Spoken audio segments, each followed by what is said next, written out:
gotta get to you.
You have habits just like me.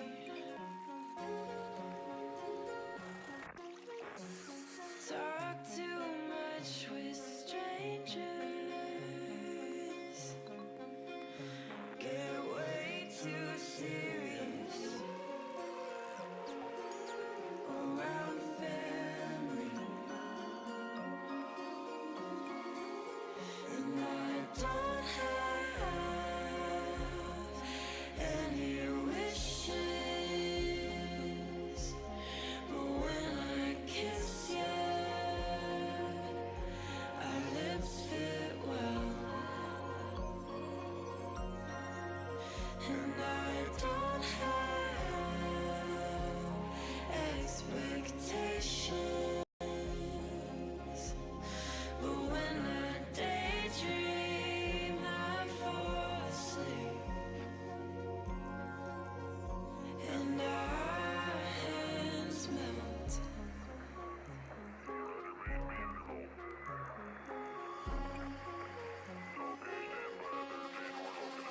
It started out as teasing, but I had deeper meaning when I touched your chest. Now I don't know how to act, but if I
I used to view you as a mountain that I couldn't climb at first, but I've only stumbled over diamonds and I no longer fear the worst.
Hello and welcome, Rocket League fans. We are here and we are live. Little collegiate Rocket League action coming hot at you. I'm FBI Tugboat here with me, back in the saddle for the first time of 2026. My man, Pyro J. How you feeling? Feeling great, Tugboat. Spring semester is here, and so are the Rocket League competitors. We've got 3 fantastic matches here today, Tug. I'm just ready to dive in. Oh, absolutely, absolutely. And folks, you'll notice, as is custom here at the NECC, we like to jump around a whole lot, not just regionality, right? So different geographical locations, but as well as across different divisions. We'll be staring down the barrel of a D3 match, a D6 match, followed up with a nice and spicy Division 2 matchup. So some of the higher end players doing battle there at the end. I'll run through our schedule here for the day. We have the CMU Eagles, that is the Central Methodist University Eagles, taking on the Missouri State Bears. Yes, CMU, that is going to be Yo-Yo Broman, hands down the best name of these 6. Asher and Floofers. Big shout out to the coaching staff, that is AZ or Arizona Roadrunner. Would you run through Missouri State for me, sir? Absolutely. We got Spicy, Top QZ, and Andrew. And the roster runs deep over there. I saw Kernovi there on the sheet for the team, too. So that'd be fun to have him get a little substitute action in. But now I'm sure he's helping call the shots and keep the team on par in this tough Division 3 format. I mean, there's a lot of divisions in NECC. In Div 3, it gets serious, Doug. It's true. It's very, very true. Yeah, it's not just 3 or 4 divisions, as you guys noticed. D6. I think we go down to D8. So you're talking about all kinds of representation within the fantastic organization that is the NECC. That'll be the Arcadia Knights taking on PSU Black later, and then Florida Southern. That's the Moccasins taking on Florida and Gators down there in the great state of Florida. Which means, of course, we have 3 interstate rivalries today, Pyro J. It's fantastic. We could get just the college action in, but we had to find out who the best of the state was as well. It's not often that we get that, They're combined in their regions, but state action is great, just as is the passing capabilities already from CMU. Couple balls put right there in front of the net. The third chance, that's going to be the one. Yeah, just repeated offensive attempts here from these Eagles, and no coincidence, they take it from on high. A little bit of a bouncer, and this one gets in. Slow is the way to go for this one. 38 seconds in, and the Eagles take first blood. And I was impressed with the defense from Missouri State. I mean, you had a couple passes that were waterfall down, which means they're going to end up directly in front of the net. All you really need is a shot taker to barrel in, and you've got the goal. So they put away some lethal chances. It just became too much with all that pressure. That was a great takeaway here from Spicy, trying to tap it to a teammate. Can't quite get it. Great defense as Andrew uses the wall to make that ball go the way that they wanted to. A huge high-flying hit to the corner, out and more. Nobody on the other side there for the Eagles. That was a fantastic setup otherwise. I mean, Floofers had the angle it seemed, but apparently it was too narrow for his liking as it cracked right off the post. That gives the advantage over to Missouri State. Asher couldn't get in front of it, but Yo-Yo Broman just a little bit better at finding the defensive stop. CMU Eagles, a couple chances taken away already as they spin back to the orange side. Gotta say, these Bears, hey, it's February. I'm not exactly sure when Bears quit hibernating, but it really does seem like their gameplay has changed in the past 90 seconds or so. Maybe a little bit of rust shaken off. Regardless, we're about 45 seconds away from halftime, and it's just been constant back and forth possessions, takeaways, giveaways, however they happen. Possession is just flip-flopped back and forth. Yeah, 3 shots for each team, and that was the third for Missouri State. Seemed like it was the lucky one as well. Floofers gets that stop, but Andrew, all was needed was a pop shot to the top corner. Asher maybe a little bit low on boost, just had to burn everything just to get up there and even try and make a play on this one. Perfectly slotted, hitting it at whatever angle you can get it. Whichever way, it's a score, and we got a tie game. 3 minutes left right here after a initial demo for the side of Central Methodist. Down low, tries to get to the corner, and Spicy reads this one out perfectly. I mean, what do you do there if you're Asher, right? You get past that first defender that's quick challenging you, and you can't get past the backboard defender. Missouri State had that all locked up, but it's about stopping rebound chances. They get away with a close one on that last attempt, and now on the counterattack there, once again, cutting off those quick shots from CMU Eagles that are trying to take advantage of those infield passes. Maybe on the counter now, it's Andrew of Missouri State to set up shop. Pass over to Top, is also denied. So a lot of congestion here in the center of the field to take away those passing plays that would otherwise make for great shots. I have to agree, and it is the elimination of opportunity of your competitors that will frequently yield a team having better opportunities themselves. As far as the name, I originally read it as Topaz as well, just doing the gamer thing to replace the Q for the A. But Top QZ, I like either one, honestly. We'll go whichever way is floating our boat here. As that ball just barely floats above the shot taker there. I thought for sure we had a CMU lead. It appears as if we do. Floofers set up the previous score for the CMU Eagles early, and a better job getting it done themselves on this one. Yeah, I mean, you got to see Floofers is really a striker for this team. He actually ties every teammate with the number of shots each player on that roster with 2 shots, but right now Floofers has to play defense. It's a good catch and release off the backboard. Impressive mechanic in the game of clearing the ball while also landing on the backboard. It's kind of like juggling. You got to do a few things at once, and Floofers is multi-talented. That we have already recognized. Yeah, setting up shots, getting in themselves. Now you're a little bit of a juggler yourself, right? Am I remembering this correctly? Oh, I've tried. I can't tell you when I've succeeded, but I've certainly tried.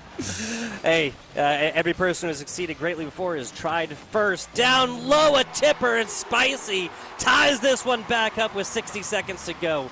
Hey, some fantastic Rocket League early. Again, this is D3 Midwest B. And this is really the first time that Missouri State has actually succeeded on a counterattack. You saw CMU nearly a drag race, trying to get to that ball first, just couldn't manage. I love this fake play on the kickoff, though. Set play here for CMU. Can they score off of it? Nearly. But Topaz is the one to deny as we're under a minute remaining, all tied up exactly the way we served it here on NECC, right, Doug? Oh, yeah, absolutely. Absolutely. I want to give the good people a little bit of quality Rocket League to start off with. Well, we're in game 1. We're 30 seconds away from going to overtime, Pyro J. How about that? Topaz against the back wall, tries to get it to a teammate, and this is not an Eagles squad that's going to make those minor mistakes early. That's a little bit too high. It's on the rebound, though. Spicy almost gets their second in about 35 seconds. Now, hard take off the wall is taken away by Floofers, so 10 seconds, and is it going to be Missouri State to be able to turn this around? Andrew gets a good 50, streaks right past the defense, gets over to Spicy, tries to slice the defenders, but it is the stop made by the defense, and the ball lands still. We've got extra time.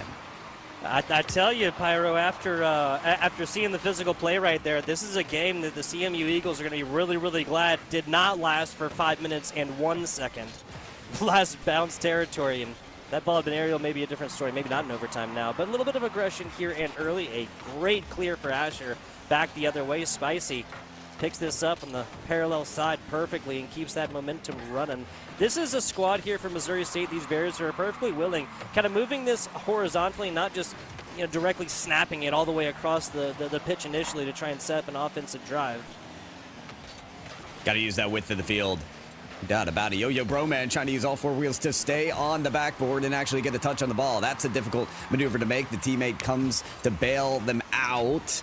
Near stop made, but still this ball in dangerous territory. Topaz, what an angle to get the shot as Floofers makes the save. A reaction that really only Floofers may have been able to make. I can't believe that didn't go in. And now it's a 2v1. Topaz bumped. Spicy there in time to break it away. Yeah, great defensive play there from Spicy. Even better one from the other side. It's got to eclipse 100%, folks. 99.99 doesn't count. That's what it looked like there from Floofer, earlier. Another solid attempt right here. Did an epic save on the backside. Andrew going to be setting up Topaz. That's just a little bit too quick on the pass. to have really done anything with. Andrew, decent positioning here, but gets it taken away down the other way. Maybe a little bit of a run here for the Eagles, and this is just influenced just a little bit too hard. It goes way over the side. Asher down low, but they have a blocker there. Topaz should be ruling this one out as we eclipse the 100-second mark in overtime. I like the risks being taken from both teams here. You're seeing the pinch plays, the double tap passes. Everyone's trying to take the other team off guard for a shot. This one might just be open. It's a low bouncer. Oh. And yes, bro, man, the bouncer is good. Yeah, hey, that's exactly where they started. It's exactly where they finished. This one, 56 kilometers per hour, and it was hit at the very, very back end. First one, if memory serves, 53 kilometers per hour. So game one going to a nail-biting overtime situation. Let's take a look at the numbers now. And yeah, what is that? 10 for one side, 11 for the other side. Shots-wise, 7 saves, 5 saves. I don't see significant differences here between these numbers, Pyro. And that's why we ended up in overtime at the end of the day. But I do see significance in one player of Floofers, I think from beginning to end, which is instrumental because you want to get into this match and show that you came ready to play. Of course, it's the first match of the spring semester. So some players might be warming up. So if you can come in hot, that's great. Floofers making just wonderful plays on both sides. I like the attempted shots from very difficult angles. We saw Floofers on an unbelievable save on the goal line. Ball was probably 90% of the way in. Still found the denial. And then the saves made where they make the save, land on the backboard, and clear it again. There's just a great presence that Floofers is operating on for the Central Methodist University Eagles here that I've been really impressed by. Yeah, I have to agree. A well-rounded player is frequently one. I mean, you get 3 of those together in a Rocket League team, it's going to be really difficult, Pyro, to beat that squad. And plus, 100% goal participation. That's the thing we didn't mention, right? 3 goals total scored, 2 of them assisted by Floofers, 1 of them actually put in by them, and I believe assisted from the teammate. And that's something else, personally, I always love to see as well, the 100% assist rate, right? Nobody just necessarily getting it done themselves. Team game, no doubt about it. Everyone involved and a whole lot of involvement on that play. That would have been a very difficult redirect to find for CMU, but Missouri State being tested in a lot of ways here. Having to read these wild decisions. Asher denied on the flip reset. Rarely do you see a player grab a flip reset from their shot and not be able to utilize it because they get demoed mid-air. So Missouri State may be playing defense, but they are hunting with these demos. Problem is Floofer is going at another aerial attack, but it is stopped. Maybe a mild difference showing its head 60 seconds so far into this game number 2, but a lot of the aerial stuff that this CMU squad was trying earlier is just getting read out a lot earlier, and defenders just coming off a backboard, completely stopping this one. Maybe some more passing plays, again, using the width of that field that found them value across game number 1. But it's just been a couple solo attempts thus far. Topaz, top QZ, however you want to say it, down low, but offense just really giving them a whole lot of a buffer zone, we'll say. Asher, well positioned to pick up that pass, and so it does force Missouri State to get the quick clear. Spicy missing the ball and having to play lead blocker, but then applying the brakes. Felt a little out of place on the roll there, and so it's really opened up the space now to shoot for CMU again. I mean, the shots are getting tallied here. 3 for them so far. Feels like a 4th could come at any moment, and Yo-Yo Broman, had that been on target, that may have been it, but Missouri State happy to see some of those shots miss in terms of getting in between those uprights. Double commits earlier on defense did not come back and bite them. Double commit on defense here necessary. Asher up there for it, and Andrew immediately takes the demo. Afterwards, it's a wide open net. Andrew and the rest of this Missouri State squad get physical in just a couple of seconds, right? So there's the second, actually. Andrew took down the first, and there's just nobody home, and the lights are on.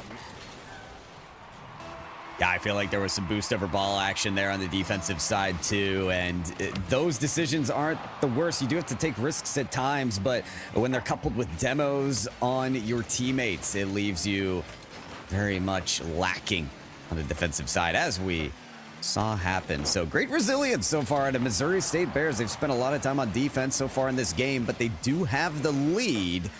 They're forcing this ball away yet again. Unsurprised that we got 5 total scores in the first one, and then now we're passed through more than half of a Rocket League game, and we only have one. Both teams opting to play much more defensive-minded and not really rely on what it was, bouncing slow balls for the Eagles squad earlier, and it was kind of more convoluted plays for Missouri State in game number 1. Down the other side, not exactly where they want to put that one, but Asher fixes the problem before it really turns into one. A fantastic redirect, my goodness. Nicely done there, Spicy. Spicy, coming from their opponent's back line, able to spin around for a high precision shot. Sometimes you just hope you've got the accuracy or the power for something like that. Spicy finds both and extends this lead to 2 for Missouri State. CMU, a lot of work to do if they want to up the ante. Flip reset shot from Asher won't do it, but they've got the rebound here, still sent away. Yo-Yo Broman, another chance, but gets a tough start from off the ground, and so it's laid back over to the other side. Floofers the center ball to nobody. Yeah, a weird hit there earlier. I thought Flooper was going to absolutely tee off on that one. Asher can't quite get to the ground. Topaz already has 4 on the floor. Fantastic defensive stop right there. As we are, Missouri State is enjoying their biggest lead differential of these 2 games. Even overtime, of course, that went a couple of minutes plus. Asher gets it past the player, but they play goal, and that's exactly what the doctor ordered. Come on the line, open net, Floofers finishes the job. And I guess CMU took a little page out of the handbook from Missouri State. They said those demos weren't fun. How do you like them? Yeah, fast one, right close. Really just close that gap and take advantage of it when it's a bouncing ball. Easier play, but it is one that was set up by several efforts. Asher up to it, Floofers. And they came real close to doing it earlier. Nope, it's going to be Asher from on high, and nobody can be surprised. 2-2, so we're about 50 seconds left. This is, 11 seconds off of where we finished game 1 at, Pyro? Yeah, that's right. I'm still almost speechless by that read from Asher. Having to read that off the back wall when you're in your opponent's net and then hitting it so delicately under the crossbar. I'm just left astonished by Asher's shot. We have seen some unbelievable goals here in game number 2. This could be a long series that is formed into many highlight reels by the end of it. Yo-Yo Broman's, 180 degrees backwards. That's a different story right there. And they're able to spike this one in easily. Again, convoluted plays coming in from this Missouri State squad. And they connect with this one. Yo-Yo Broman tries for it. The CMU Eagles squad, 10 seconds to go. Maybe the last offensive push.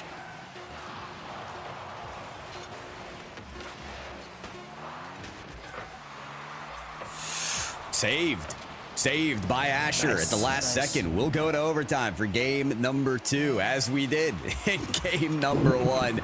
Sending it to extras. Asher's already up off the ceiling if they want the pass from Floofers. And they do. What a ripper for the OT win. Wow, this is an Eagles squad that said, hey, we liked how game 1's overtime finished. I don't like the fact that it took us 2 minutes. How about 6 seconds, folks? What an absolute fantastic passing play set up right here. And once again, it's Asher that cashes the check. I mean, that was 2 goals for them, obviously. You see it right here. 6 shots attempted is impressive in and of itself. I would love to get like 2 goals within X amount of seconds, because that really was, I mean, it was less than 60, right? When you're able to do that twice in a minute, your team is frequently going to go forth and profit. Fantastic stuff. Taking a look at these 7 saves. That's another number that jumps out to me. 750 points with no goals, and not the most shot attempts on their squad either. Big shout out to Topaz and the defensive efforts. Yeah, it's one of those stat lines that you don't always want to flex, because it means that you have to play way too much defense and you're weathering so many shots. That's a lot of pressure to put on a single player. And the pressure is going to mount now for Missouri State. It is the best of 7. Teams do need 4 wins, but this is 2 in a row from CMU. And this one especially stings as it felt like one that Missouri State just should have had. And to get scored on in that way, so stylistically in overtime, I mean, the momentum has swung completely against their favor. They're going to have to put in a lot of the legwork here into game 3, I think, to bounce back to where they were. Yeah, hey, it's a game of momentum here. We'll see if this is the Missouri State squad that's able to stop this, the snowball that goes down the mountain, turns into an avalanche, get one back right here and get to much more comfortable, because result goes the other way, goes the CMU Eagles way. This will be really quickly, even if it isn't indicative of the overall scoreline, right? We commentators love to say that. I mean, 2 games overtime, I think it's a fair statement, but, they lose another one 3-0. No one wants to drop that early, or drop down that far that early, force yourself into a reverse sweep situation. Not where teams want to be in the best of 7. So will it be a connection off the wall? Not quite. I do love how tight the comms are between these 2 teams. A lot of the centered balls, I don't want to say every single one, but most of them from both teams have been caught by a teammate. This one off the back wall seems free for Andrew, but it's taken off target. Topaz tried picking up the mid boost. It didn't spawn, nor would it for Andrew. And Spicy's too far inside to pick it up, so they'll have to go back and try again. Andrew air dribble past 1, takes the dunk on the second. Topaz reams in for the ball, but won't collect. And now it's extra time for CMU Eagles, but no one's there. Somehow Floofer saves the day. Asher jumps up for a second save. And as the ball trails back down to the ground, it's anyone's for the taking. I think everybody got a shot at attempts on one side and everybody got a save on the other. Everybody getting a hand into this one, or at least playing their role and their position perfectly. Andrew on the back foot, trying to get back to their net. Floopers is left without much boost and just kind of have a slow drop to watch this ball. Back and forth, Yo-Yo Broman punishes this player for just touching onto this ball. Floopers cuts in for it, but it's going to be the teammate off the top bar. Are you kidding me? These chances are so close. They're too close, Tugboat. I mean, teams need to earn like 0.75 of a point on the scoreboard or something. They've basically earned these goals, but fractions. Not a computation here in Rocket League. It's either through or it's not. And they still got 3 more minutes to figure that out. That's what I want. That's what I want. I want half points for my really good attempts, right? 15 seconds away from halftime. Floofers puts it over to a teammate. Asher actually beats the defender there. Down low, Floofers comes with another opportunity after getting the ball back. And it's just a classic Missouri State defensive block, right? It's not just a block, but they send this all the way down to either way. No pass necessary.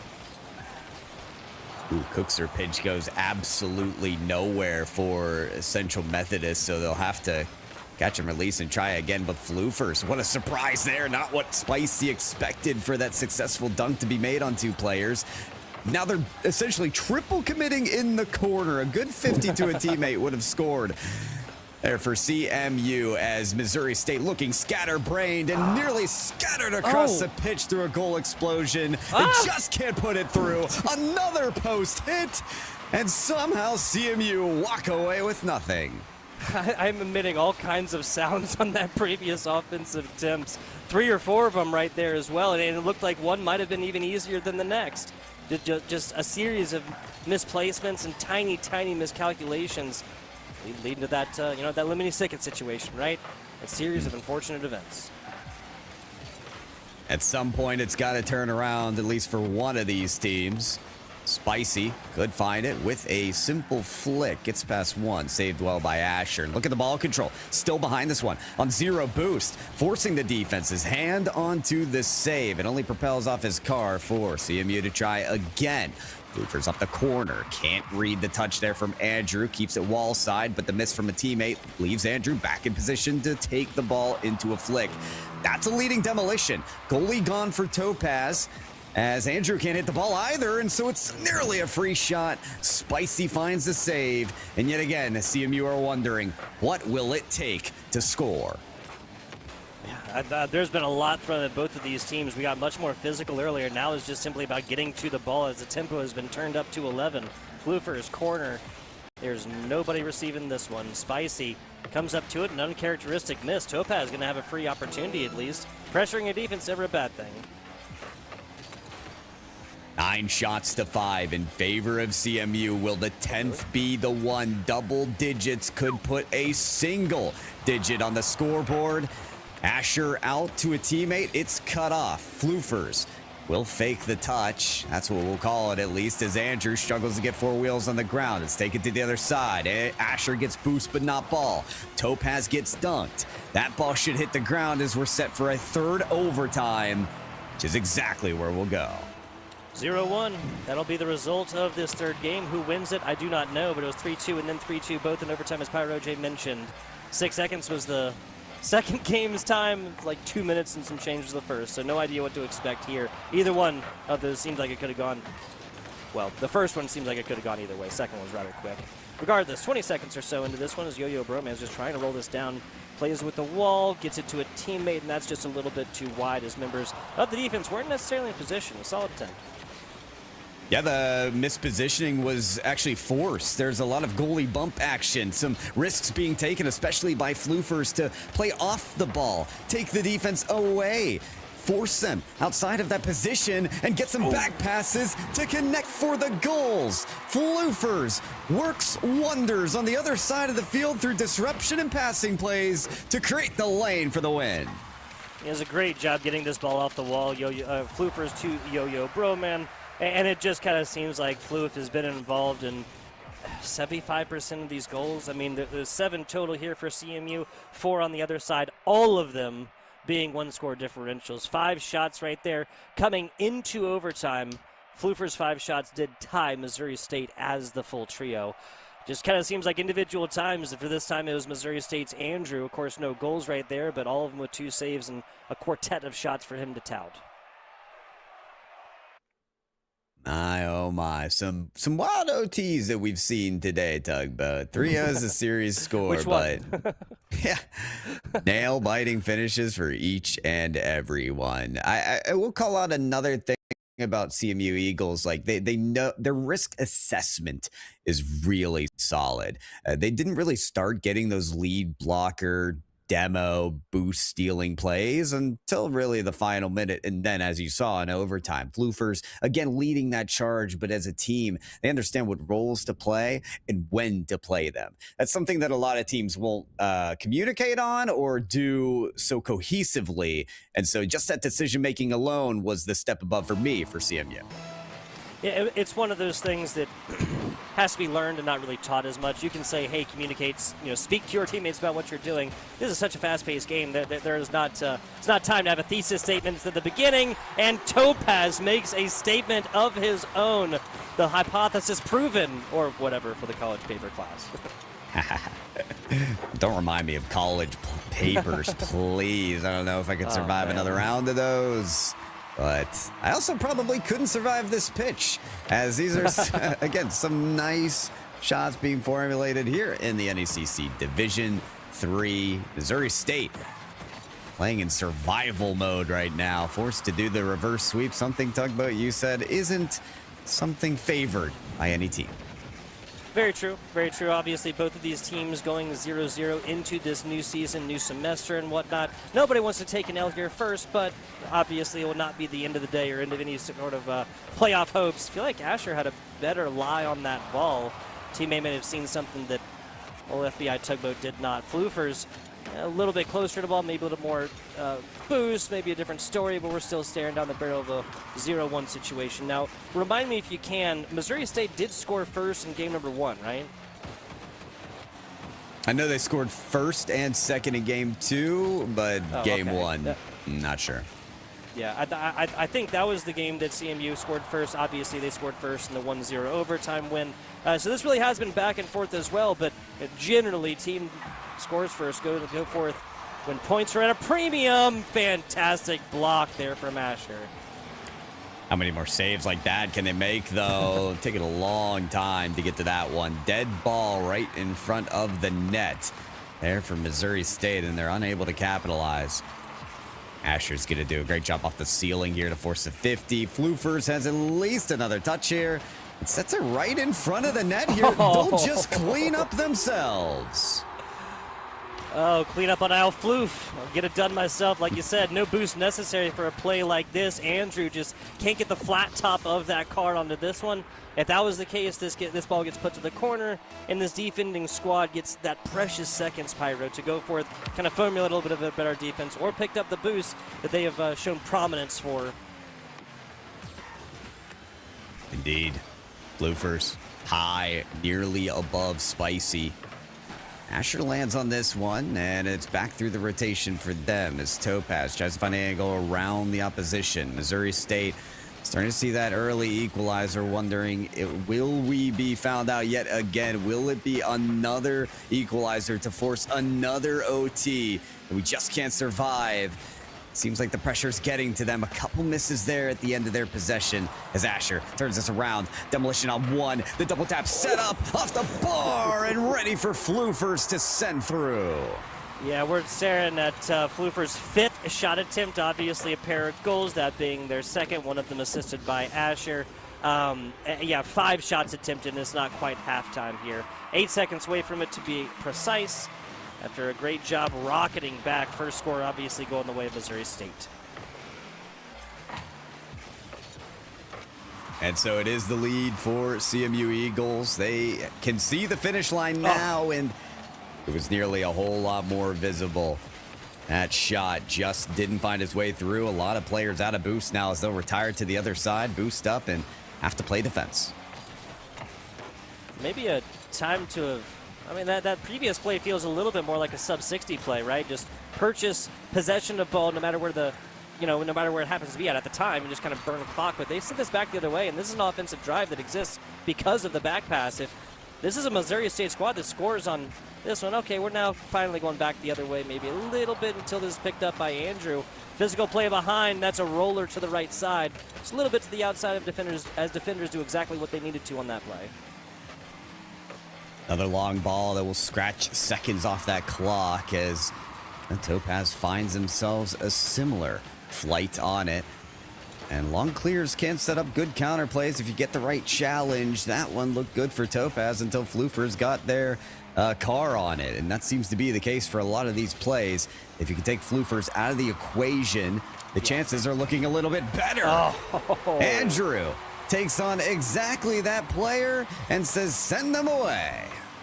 Mr. 1 and 2, 1 goal, 2 saves, 1 assist, 2 shots. Fantastic done, Andrew. Or fantastically done, excuse me. Andrew, putting a little Jansport on a little bit here. 2-2. This has been a very, very familiar situation. This was, exactly 60 seconds the first time we saw this 2-2 situation, and it was like 49 or something like that, Pyro, the second time we saw this 2-2 situation. Feels destined to go back to overtime. It does, but Asher, one play could make the difference. Oh, man. I really thought that rebound had it. It's just been knockout blow to knockout blow, and somehow both teams still in the ring, ready to serve up sliders. We'll see how this last minute goes, but I have a feeling that players aren't going to be waiting for overtime to try to get that winning goal. No, definitely not. I mean, you see a little bit of a change, but that is not going to be the changes that the CMU Eagles like. Missouri State now taking the lead sub 60 seconds for the first time in this matchup. Every other time it's gone to overtime, they've dropped in that situation. 1 goal difference is obviously 36 seconds to right the ship here for the CMU Eagles, and either purchase a second one quick or push this to another overtime situation. That set play off the kickoff with the cheater being so far forward was a great idea for CMU Eagles. Their shot ended up being a little bit wayward, and then there was a miss near the ceiling there that left them kind of out of resources to make a play. So they have to completely start over, and they've only got 10 seconds remaining. A lot relied on that kickoff. Floofers does get 1 touch, but Andrew, full boost. That's actually a great tee up. If anyone's ready for it, it's double commit. Nobody's able to get the shot. Floofers, 1 saving grace play, but Spicy seems to be able to put this to the ground. Missouri State, not done yet. All 1 score differentials, all decided up until this one in overtime. Now, this is a little bit more impressive to me because of the way that Missouri State was giving up so many shot opportunities, right? This is a situation that's kind of started within game 2 when, you know, the CMU squad, Central Methodist, was just absolutely dominating the shots attempted. And at a certain point, when you are lacking opportunity to actually shoot the net on ball, then you just have to rely on absolutely stout brick wall defenses to keep you within the game, to push you into overtime. And usually that equation is not going to equal out to your favor. Flip the situation right here as we see our first game not go to overtime. And the theme does continue. The team that scored first on this one did go forth and take down the W. Yeah, and speaking of having to make saves and a lot of defense, I think we saw Topaz on that one game with 7 saves, this time 0. So maybe just not as much pressure, being able to lift this team to a little more of a light game, be a little more flighty, take those shots, get that lead.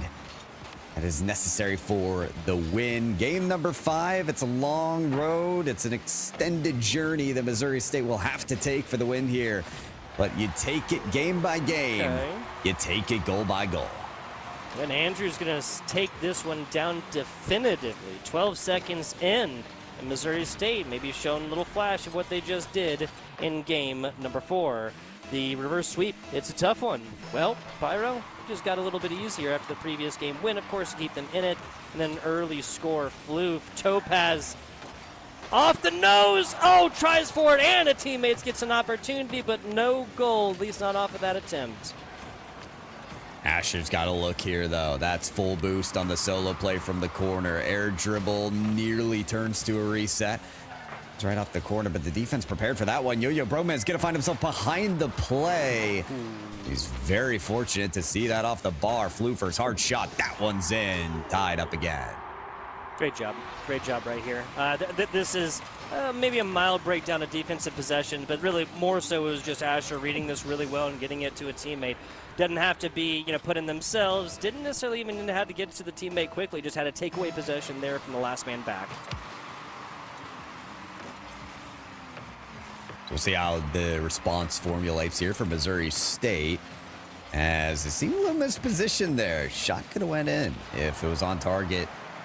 Instead, they'll take up that demolition and take their time, I think, as a respawn. And other than the respawn player, nobody has boost, so now they're racing back. And Spicy once again eliminated off the pitch. Demolitions here that are keeping them on their toes. And Yo-Yo Broman was at the midfield boost for a little bit too long. That left wide open here. Yeah, Asher tries to get up to it. I think they kind of realized how bad a situation this was, but boost picked up. No opportunity there, and it's going to be another Missouri State lead purchased off of a bit of a wayward ball. Gotta admit it. But if you can spin, gold from straw like this over and over again, I just simply don't see a situation like Asher just did to do anything else. So it's high-flying, crazy passes for CMU. It's Missouri State taking advantage of defensive, minor misplacements, right? For the other side, that is the story of the 120 seconds thus far.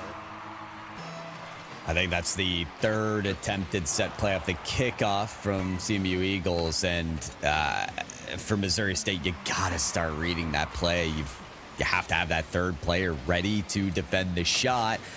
We see that exact set play at many stages of the RLCS, or of Rocket League, including RLCS, and it is done very well so far by the CMU Eagles. That puts them back in the game. Couple teams here that are just so good at getting the equalizer and punching back, and well, we've got another haymaker thrown. It's Topaz.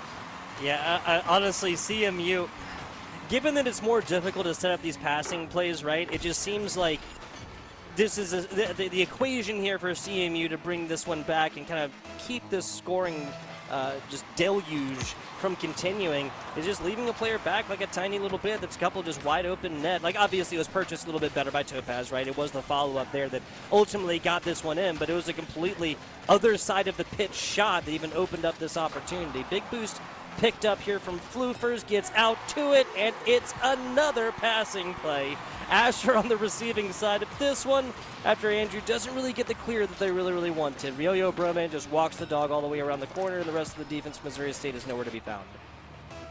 Gotta appreciate the disruption plays again from CMU. They're hefty on the bumps.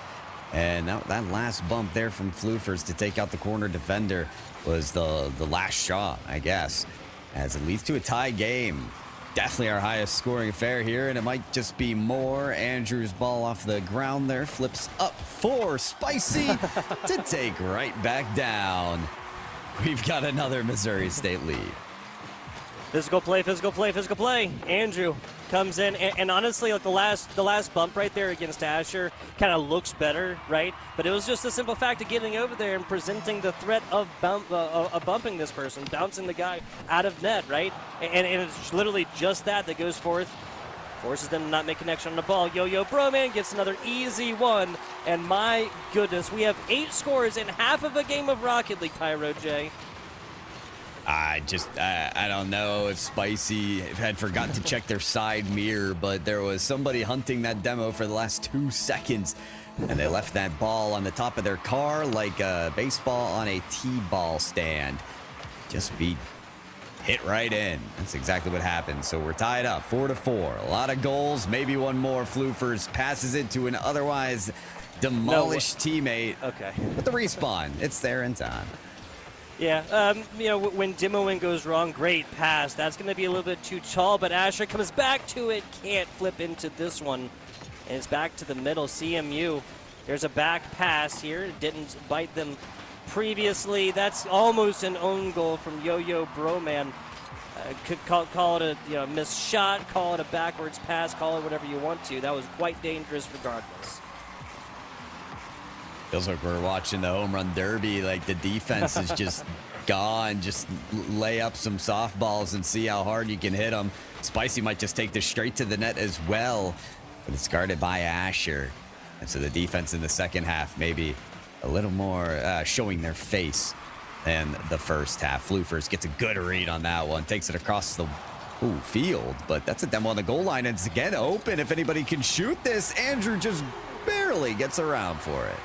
Yeah, this is a great job from Andrew, realizing, trajectory of ball, speed with which it's going. It's that live calculus that everyone has to do in their heads. If he hits this out early and just tries to chip it in, that's going to hit the side post, and that's going to bounce back out.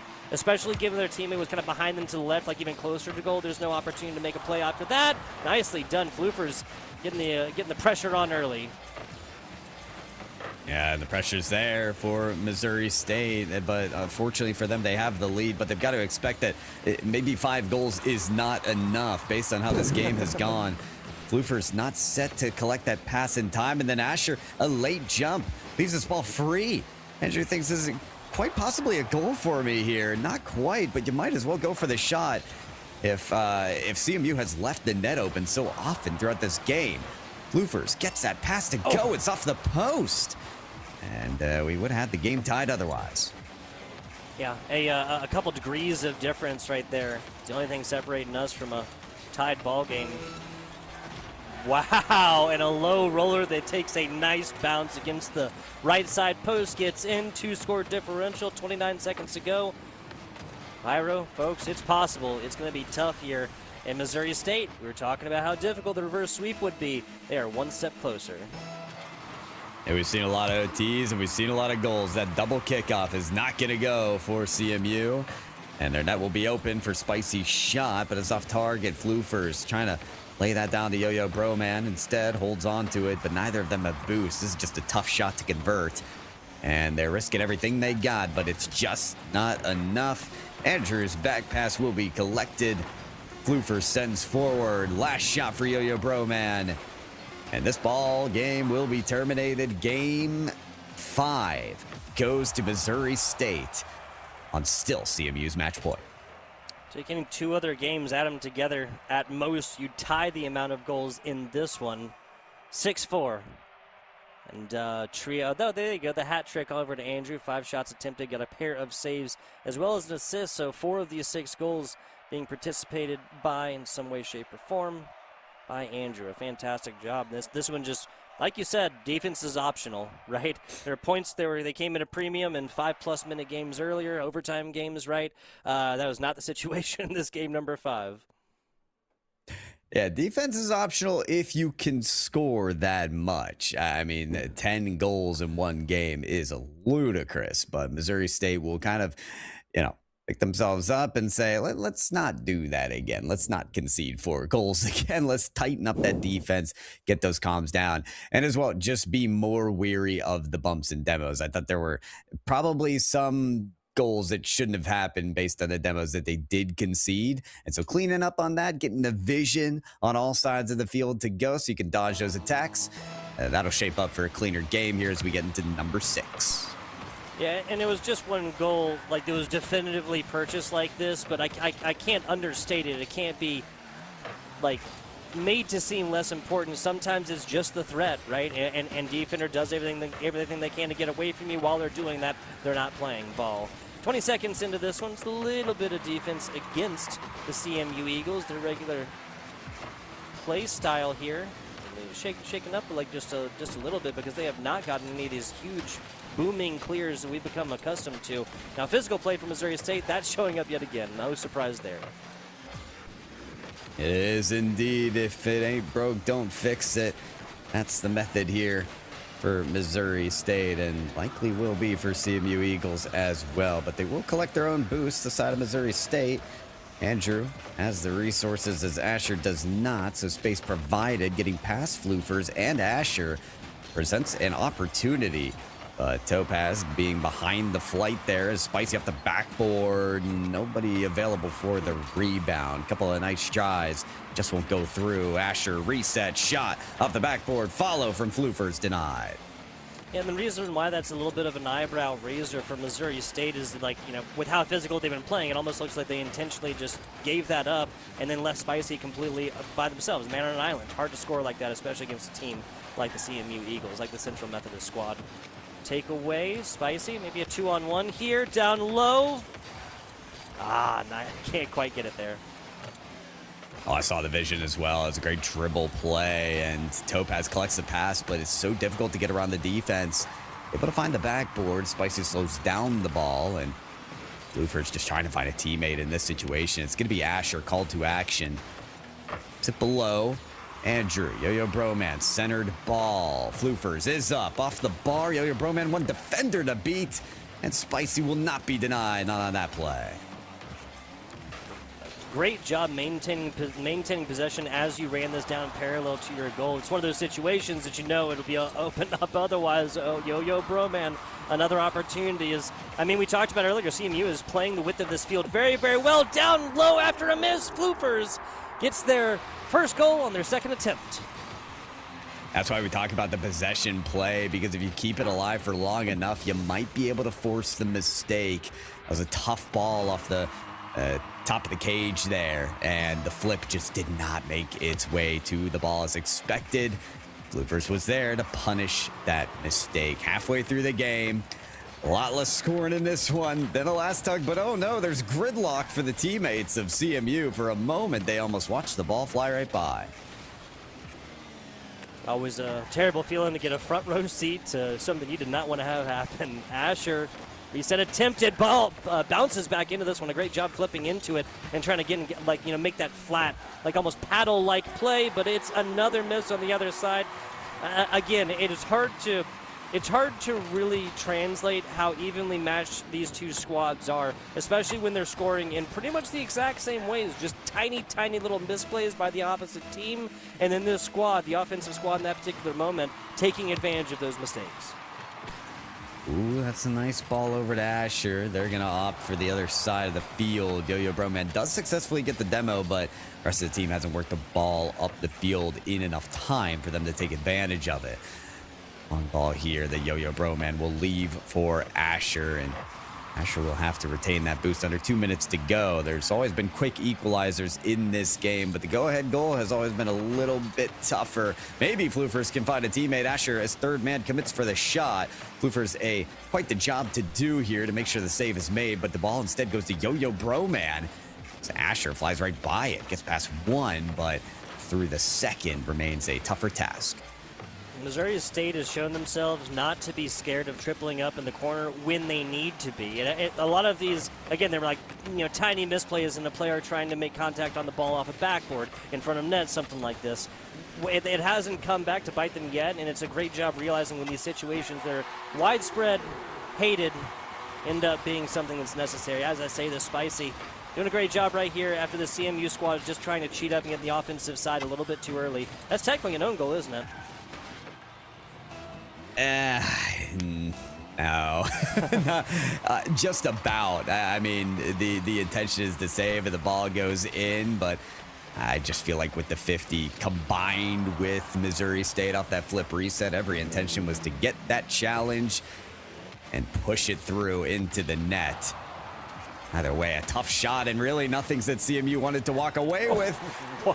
Now, maybe you can convince me that this is an own goal. Down low, hits it off the hood of the car right here as they're just trying to get down and again get into a different place. So I feel like the similarities continue to sing supreme here. That the idea is to try and get in the offensive position maybe a little bit early, and you end up cutting in front of the path of the ball to positively influence that trajectory. Tied game yet again, sub 60. Tell me if you've seen this one before, Pyro. Oh, many a time, but the result remains varied.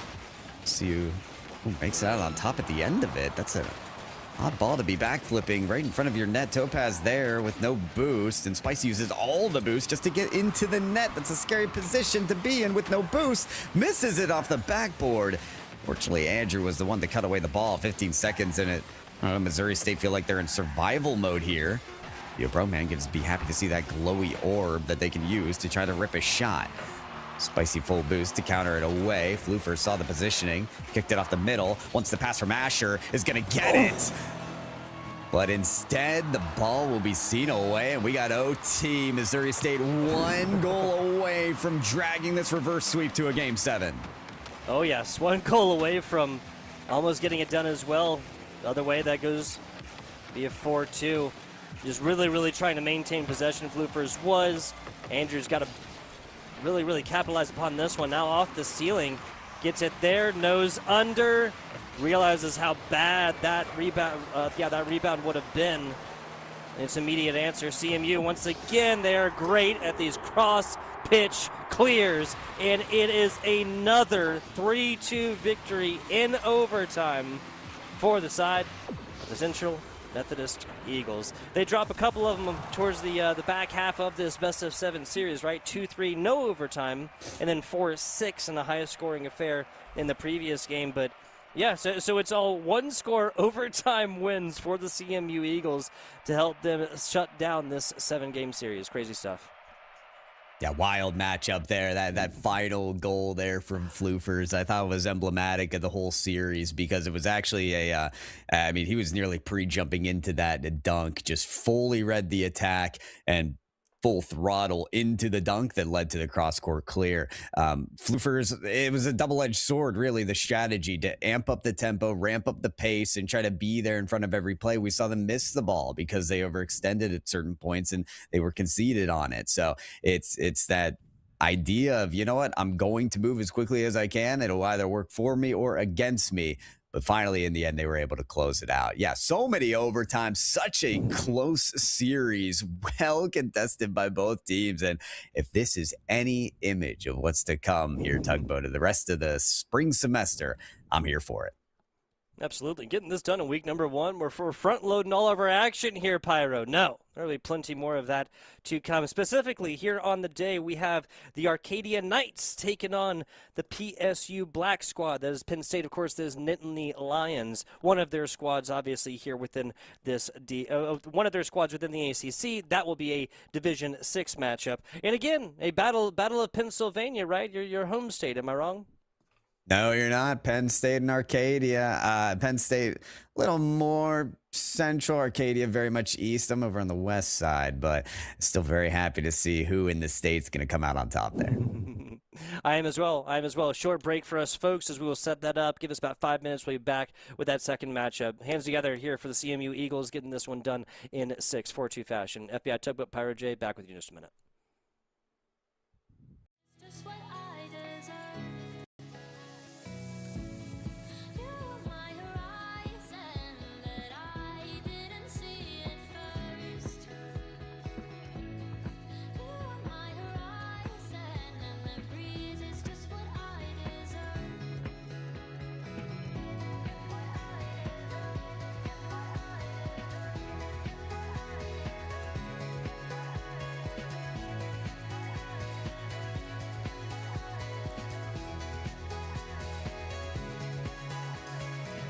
I used to view you as a mountain that I couldn't climb but first. But I've only stumbled over diamonds, and I no longer fear the worst.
Hello and welcome back. NECC action continues now. FBI Tugboat Pyro J. We just watched the CMU Eagles, Central Methodist University, take down their interstate rivals, Missouri State over there, 4-2 fashion with, 4 out of those 6 games going to overtime, Pyro J. We'll be looking the Arcadia Knights and PSU Black coming in for the tussle of Pennsylvania, the pinnacle of Pennsylvania. I don't know. We'll take it. I like tussle. It was fun. Yeah, a little wrestling match here between the two potential titans here of Division 6, Penn State University Black. You can see right under me, Fast 26, Dancing Banan, and Radamus. I think that is Radamus. Exciting unit here. Visit Penn State and a couple of their campuses here in the great state of Pennsylvania, the Commonwealth. And excited to see what kind of action they'll be bringing. But Tugboat, take it away with Arcadia. Yes, absolutely. We got Wingman 121, Hen and Amon. Got shout out for the coaching staff here, Cabbage and Pulsar over for the other side for PSU Black. Shout out coaching staff Halal here for the Arcadia Knights. Just like our previous matchup, both of these teams 0-0 within this split, as is the first match that they will be playing. So everybody wanting to put a fantastic foot forward. Well, let's do it. Week 1 was already off to an intense start, a very fun matchup, and we've got another one coming up right for you. 0-0 is the start for both of these teams, but game 1 and the rest to come is ready to change all of that. We've got 6 players on the field, and we're ready to go. Let's get it going. Opening kickoff.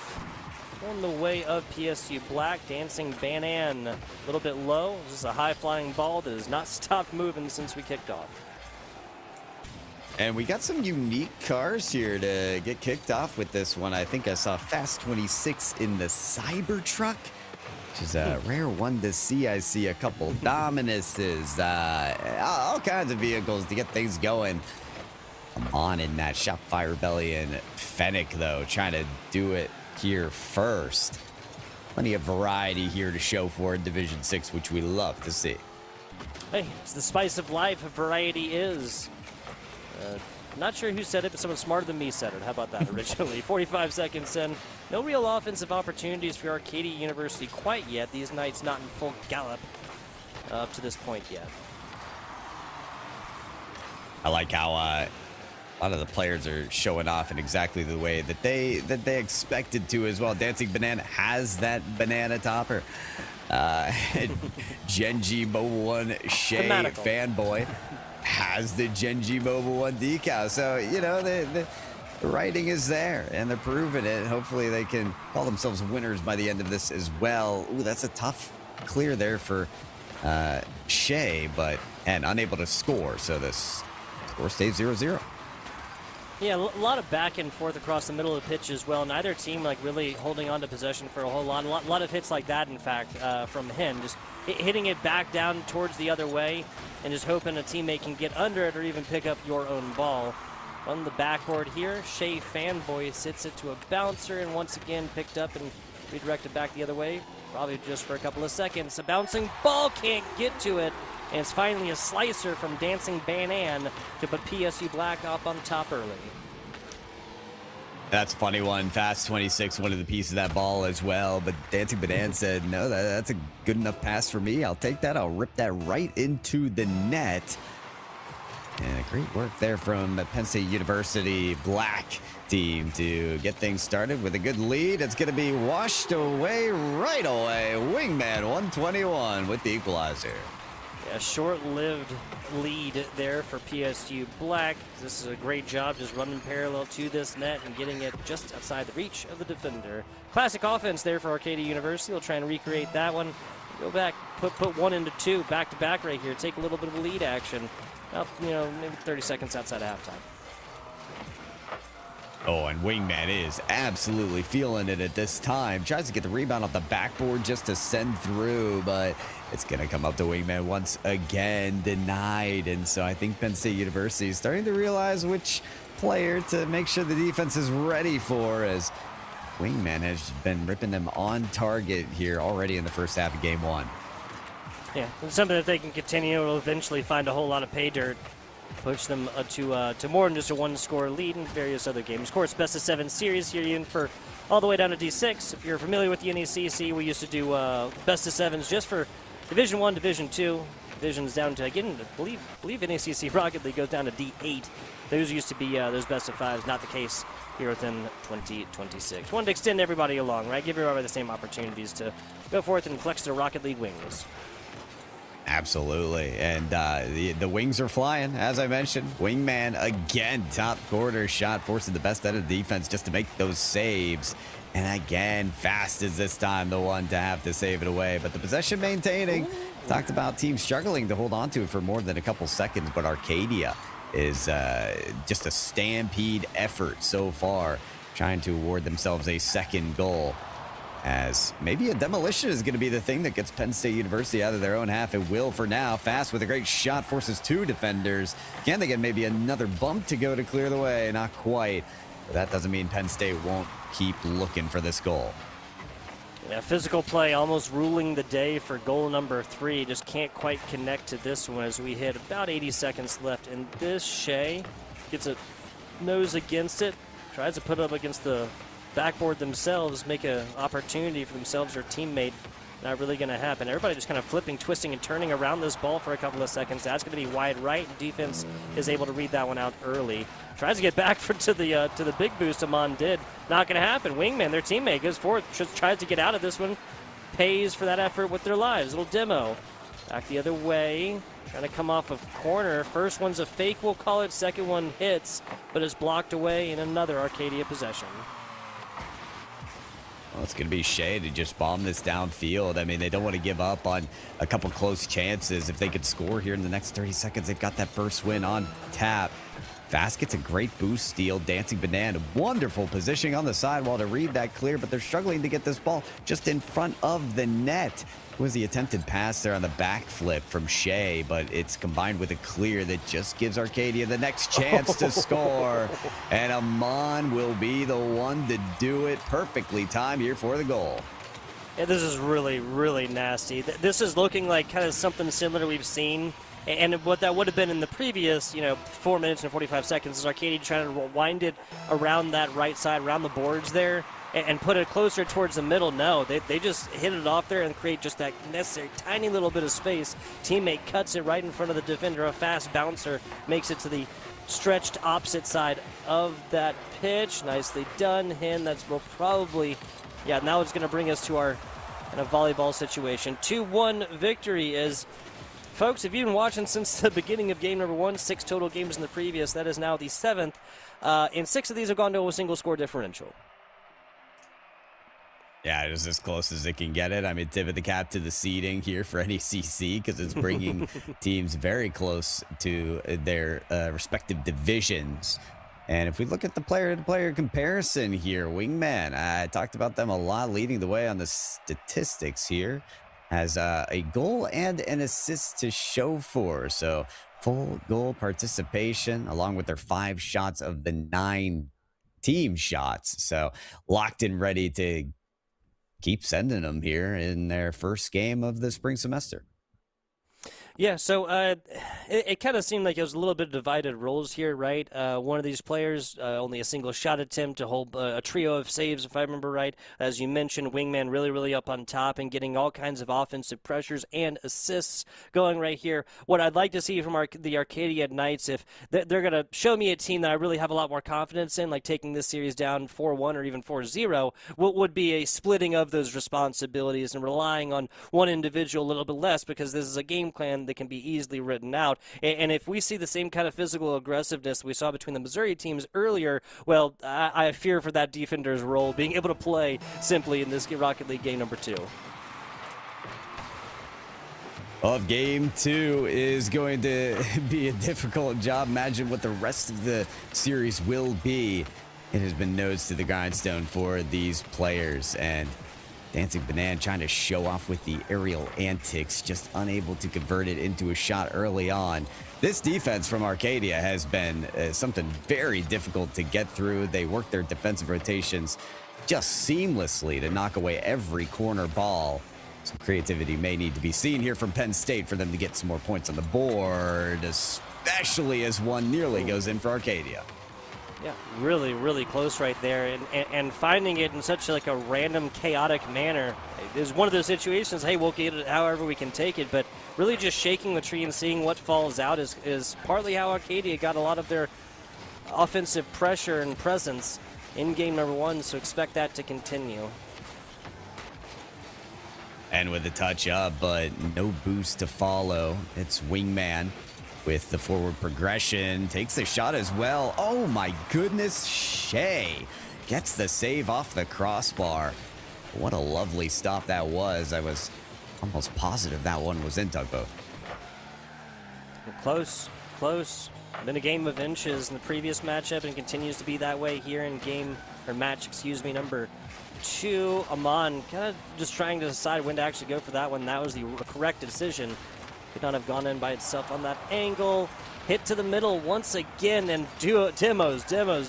Looks like these 6 Rocket League players are driving across a minefield, Pyro. Tough one to get through alive here as, Shea's going to get a fantastic setup here for Dancing Banan. It is good enough to send through and score. You watch these defenders actually make a collision with each other right about there, right? Wingman can't get to it. Teammate is equally disabled from making a defensive play right there. 1-0 PSU Black. I believe they scored first in game number 1, a game they would go for it to lose 2-1. So, Terry Knott, if you're a Knights fan, well, there's plenty of tarrying you may have done if Shea was able to walk that one all the way in. Come on, the one to score the game winner last time will try to do it themselves upfield. Bit too many defenders to get through that time. Dancing Banana taking their time. Space has been given, so the space will be taken. Lovely work to take their time on that play. Now 2 defenders forced up. Amon still with boost, though, to counter the next try.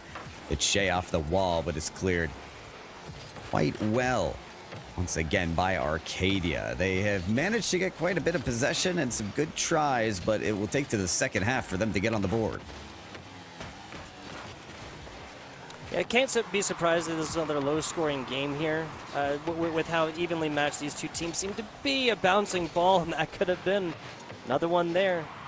The side of PSU Black not giving up on this offensive possession so far. Nice bouncing ball, but it's going to be the last player, Shea Fanboy, who's going to be able to continue this. A big clear is really just what Arcadia needs, and that was stopped at mid-pitch or so. The follow-up there, Fast 26 flipping to the corner. Shea, a bouncing ball, but they should be able to block it, and they do. Tall ball from Dancing Banan, and that's sent away nicely by Wingman. You got to love the backboard defense from Arcadia. No matter where that ball's going, they have someone positioned, ready to take it away. And Mom, what do you want to do with that high ball here as Demolition's made midfield? It's going to be one less Arcadia player. Maybe a chance for PSU to extend their lead. Wingman gets it up and alive.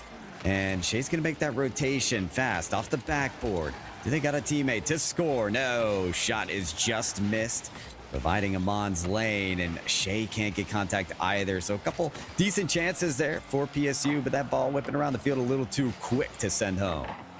Double commit necessary for that block. Hin's going to be the one that actually gets to it. Throw an epic save on top of that. Little bit of extra superlative. Now, a bigger clear here if they can actually get it. No, it's a bouncing ball still sent back the other way. This is what I'm talking about. PSU Black, even if this does get blocked, covered, and sent back the other way, they just find an angle to continue to pressure the other side. This is the first time that PSU's Black had been in the defensive for anything more than just a couple of seconds for what seems like half a Rocket League game.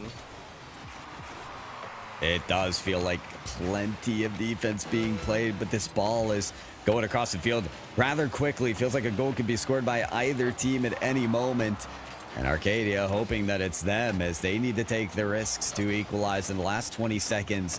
Dancing Banan will be the one to hit it to the ground. Tough ball to take as Wingman flies right past it. Hen has the touch. Shea has the shot.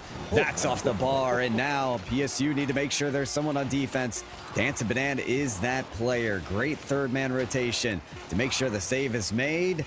And one more block will do it as fast. Make sure the lane is covered. Hit to the ground as PSU take game 2. There you go. Of our 8 games on broadcast, 7 of them now being 1-score differentials. Continue to keep you guys updated on that one. Arcadia putting up only 4 total shots. Hen shut out of the offensive opportunities. Obviously no goals actually being made from them. 1-0 shutout is probably the best shutout you could really feel about, right? Anything more than that, you're really feeling like you never really had an opportunity. 3 saves, 1 squad, 4 saves, and the other one. What all these numbers mean, to me, really is just that PSU was granted a whole lot of offensive opportunity and a whole lot of playing field with which to go forth and do that. This really feels like the situation that we were talking about earlier, Pyro, when if you're just given enough opportunities, eventually one of them is going to go in. If none of those balls are going towards your net, you generally don't have to worry about wayward balls just finding their way in there.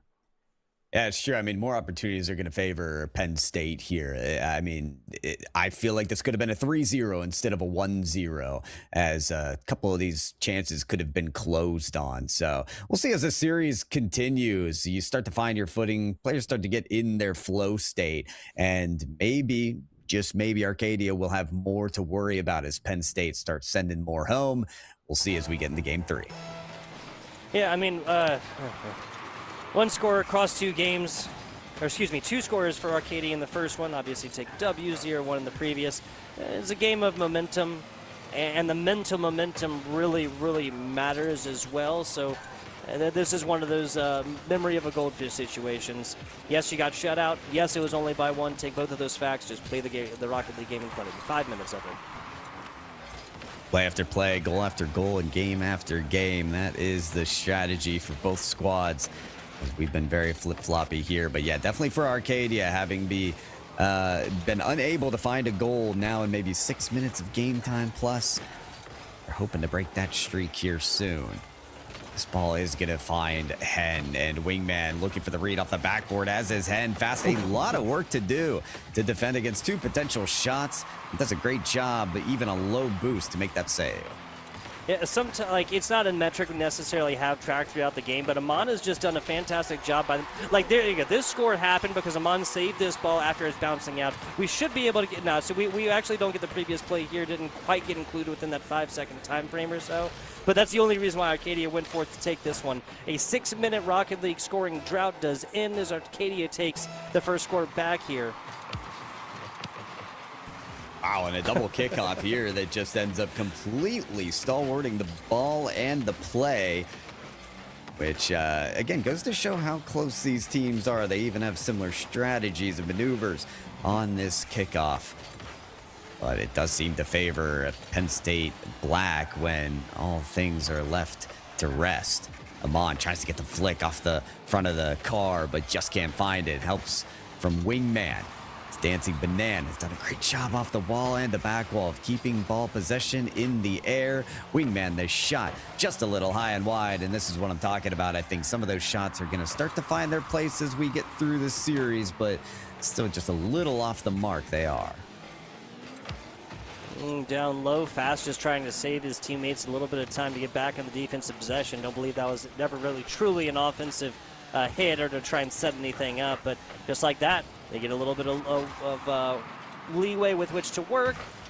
And now it's Arcadia, at least for a little while, trying to deepen this ball away. Easy pass, foisted all the way over, but not quite to the inside. Now PSU Black running it down mid. They don't have a whole lot of boost to work with, and they don't need a whole lot of boost to work with. Fast, fantastically done. After this is another physical play, right? So this is, I believe that was Dancing Banana sending it off to the left side. Yeah, it may have been. I was so focused on the flick there from the Cybertruck from Fast 26. I mean, that long-bodied car can produce some fantastic diagonal flicks. And honestly, physicality or not, getting a solo play like that is going to be hard to stop, whether you're bumped out of the way or not. Oh, man, Wingman just getting back in time and making sure that this game stays tied, at least for now. Wins a couple of those after taking possession from the teammate. Hen just trying to hit this on out, and it's going to be Amon once again. Sets up possession and sets up success for the teammates here. We'll see if they're able to finish on this one as Dancing Banana goes flying under it. A couple of misses right here, and both teams just kind of mentally resetting for a second. PSU comes back from that is like, yeah, we will take possession of this ball, actually. I will accept that. Thank you. They'll take it if it's given to them, and it seems like more chances are going to need to be provided for Penn State University. At this time, they only have one shot on net, and that was the one we just saw from Fast 26. You know, you take away that shot, and they haven't scored for quite some time. See if they can kick this into the next gear in the final minute 30. It's going to be tough with clears like that by Amon, but Fast showing that they can punch right back with that clear. Shea Fanboy tries to get to the teammate. Teammate actually gets tripped up under Amon. And that's not just a shot. That's just not just a pass. That was a on-to-shot opportunity. And again, forcing-handed defenders. Amon flicking back to this one, trying to now get in front, but it's going to be him that gets it. Interrupted pass. Great job there by Shea Fanboy. Goes back the other way for a couple of seconds. Clear looked like just a hair that it was going to be able to get back to the other side, but sub 60 now. Low there. Nobody on the side for Penn State is on that left opposite side to just easily get this redirected. Oh, that's a wonderful pass, and I think they've got a teammate up as well. Yes, but just the chip is all that's needed on the defense to kick it away. Demolition made by Fast 26. Ooh. It's a double demo, and the lane is nearly cleared. A big play made by the defense, though, to flip that high and make the shot all the more difficult. And now the ball's moving at 1,000,000 miles a minute. Amon kicks up the backboard for Hen. And Arcadia take the late lead. It was that fifth shot there for Hen, pecking frequently. You'd have to say that Hen is. Amon once again. If it's an honest shot attempt, if it's a pass to a teammate, just doesn't matter. Amon has created success for both himself and his teammates. We'll see if this success holds strong and if Arcadia is able to put together their second win of this series. Not back-to-back, though. That's right. Yeah, it's going to be one after the other, but it's yet to be confirmed, especially as the ball possession does favor PSU. Fast able to find a teammate.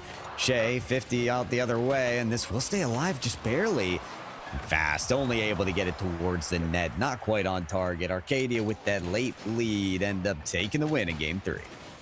All right, not going to continue given the how many we have. I'll just say, of the 9 games, one of them has not been a one-score game. That was a massive score differential of 2 between Central Methodist, and Missouri State earlier. Taking a look at the numbers, 2 players completely shut out of offensive opportunity, and Shea Fanboy and Dancing Banana. Do my eyes deceive me? Yeah, listen, this is not a shutout for Arcadia, but it's going to feel like one, right? Because only allowing a single shot on your side of the field is going to feel like pure and utter domination. And it should. 9 shots compared to 1 is fantastic progression here for Arcadia. So if you know, the next few games are any reflection of what we've just seen here, Tugboat, Arcadia are in very good standing. Yeah, it was a situation earlier that we felt like, oh, well, one of these teams, 1-0, 3-0, that was PSU on that side. Then they just get 9-1. That should say everything that really needs to be said right there. Opportunity, quality, quantity, everything was answered the way of the Arcadia Knights, and this could have been much, much higher than a 2-1 scoreline, still holding to that single score differential. Hopping back into this Northeastern B Conference Division 6 matchup, with Arcadia University up by 1 in a 2-1 match line against their intrastate rivals. That's right. The battle for PA here in week 1 of NECC will nearly have an advantage to Arcadia, the eastern side, but fortunately for them, they find the wrong part of the post. I thought for sure we'd see a 1-0 lead. Doesn't mean that Arcadia won't stop working for it, though. This ball's centered as Amon is going to be the one to challenge Fast. If he gets the read off the corner, it's maybe a goal. But that one whipping around a little too fast to read. Yeah, just 10% slower. I think Amon gets all over this one. There's nobody in between him and that net with ball in possession. Bouncing one over to the left side is Arcadia. Adding a couple opportunities there for more definitive clears. Now it's going to be Dancing Banana with plenty of boost. Kind of picking this one up. Possession was just given straight on over, though. Arcadia University. That's maybe not the That's not the quality question, but there's the quantity question. Just giving up these opportunities over and over and over again, especially when they're coming at a premium for PSU, is not a recipe for success. Well, it does feel like numerous attempts at the net is going to feature a goal, as it seems like they're denting in that left post. The dings have been numerous here for the start of Game 4. And we'll see if they start to collect more post hits. It looks like it's starting to come around the other side. There's another off the crossbar. And we just widened the post and heightened the crossbar. We'd see a lot more goals here in this game, Tugboat. PSU writing to change the rules between matches. It'd be nice, but it'd be like a 5-0 as of right now if that was the case, Pyro. Crazy stuff. Like you said, a lot of post hits. This one will go up for it. Hen tries to flap the wings, get there. Not going to happen. Amon getting physical on the backside right here and trying to get Dancing Banana out of position. A huge clear back down. Shea Fanboy fits this to the corner. Amon continues to... It's not just getting hits and it's not just challenging the 50s. It's like so frequently winning them with really favorable angles. Mm-hmm. Yeah, listen, it's a dance, the 50-50 in Rocket League. Trying to, fake one side and end up on the other. Trying to turn over from your wheel side to your top side to get the stronger touch. It's not always going to be favorable, and you don't always know why it wasn't. But then, that's a great touch to send it away from the net. And what a flip reset pass! How does Dancing Banana still save that ball? I have no idea. Well, wonderful connection denied to Arcadia. As a PSU Blacks defense really showing up, quality, quantity doesn't matter.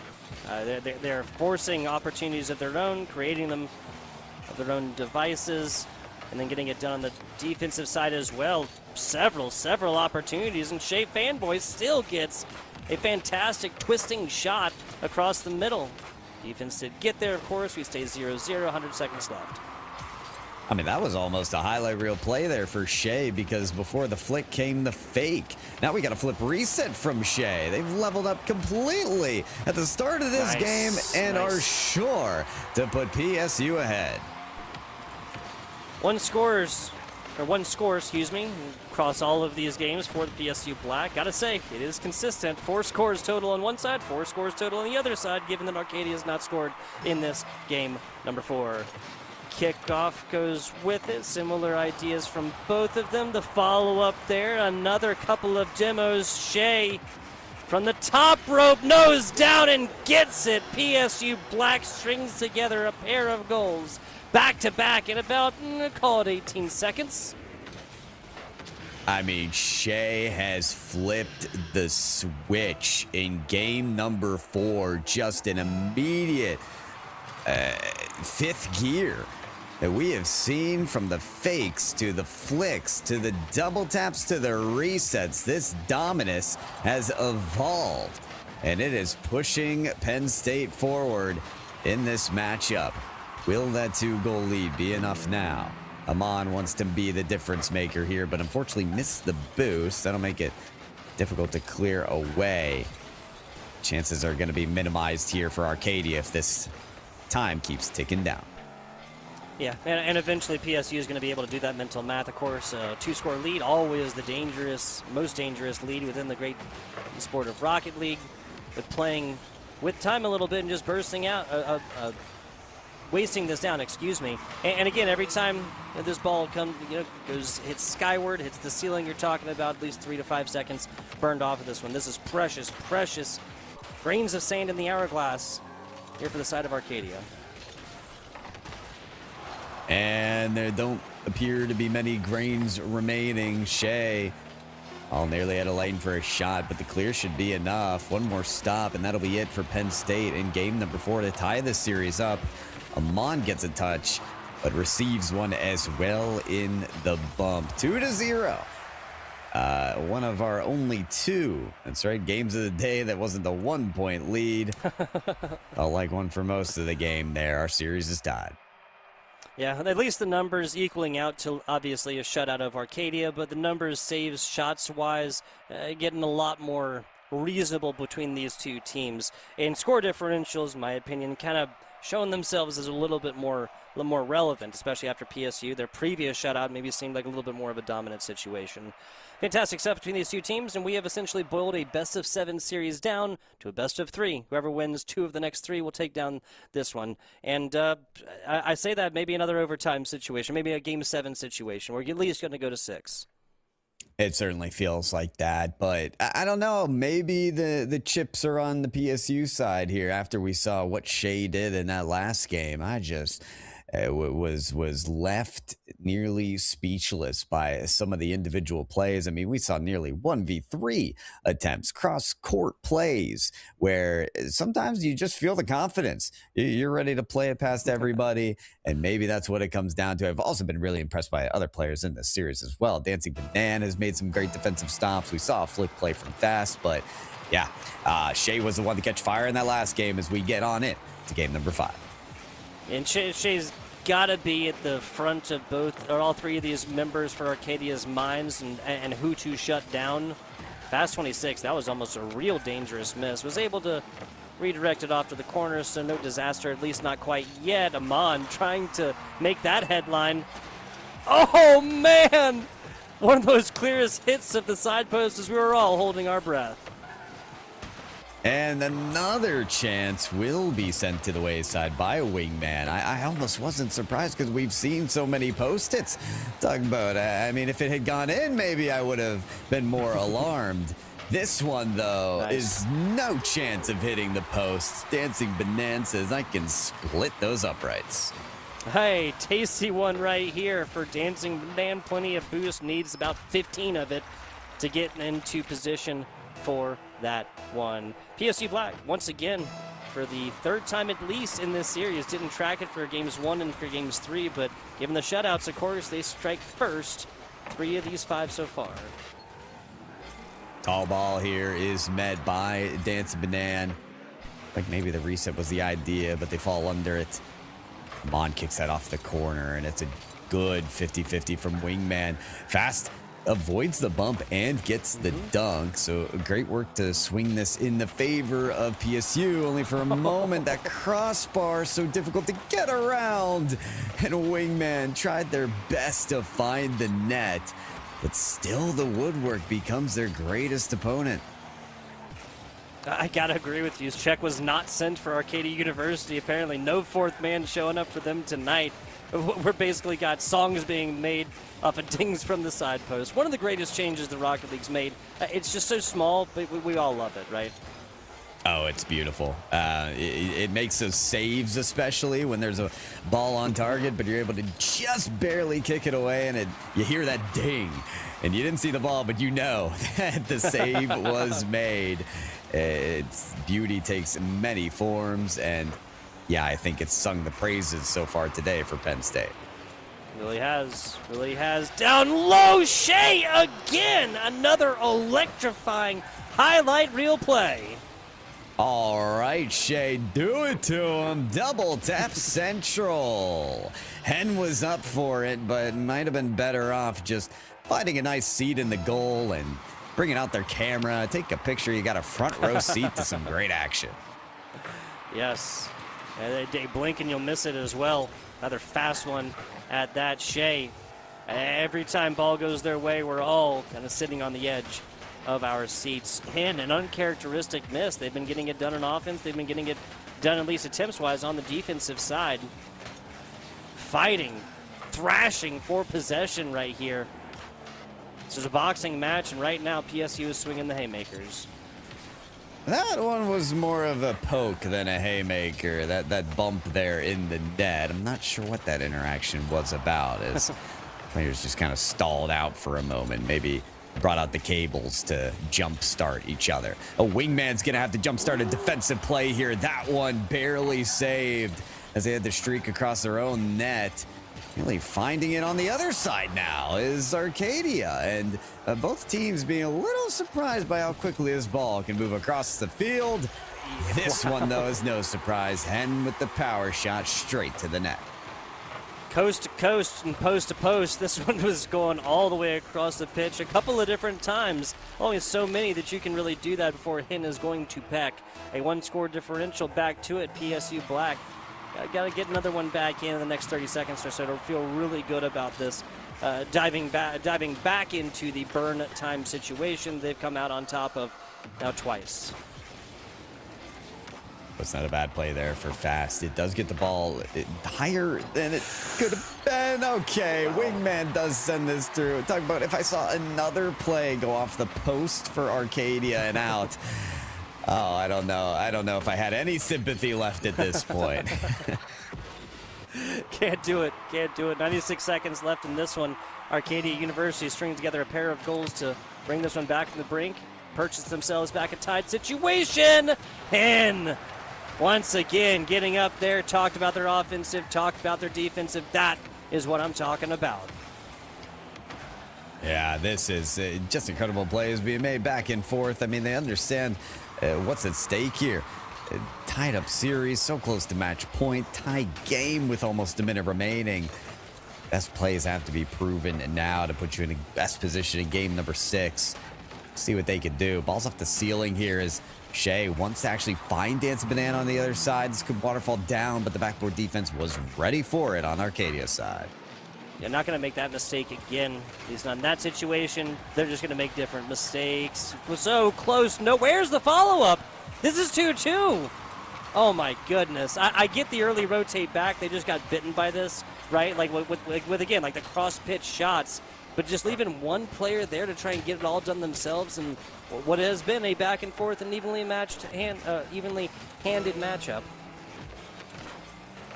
Yeah, I mean, we'll have to see the way that this one wraps up. Some teams like to wait for that perfect moment, but as you're kind of alluding to, you keep waiting, and, well, there's no time left, and the other team has already scored. So will that opportunity see the light of day again? It nearly does. Off of the crossbar, off of the post, and now off a defender. The ball will go away.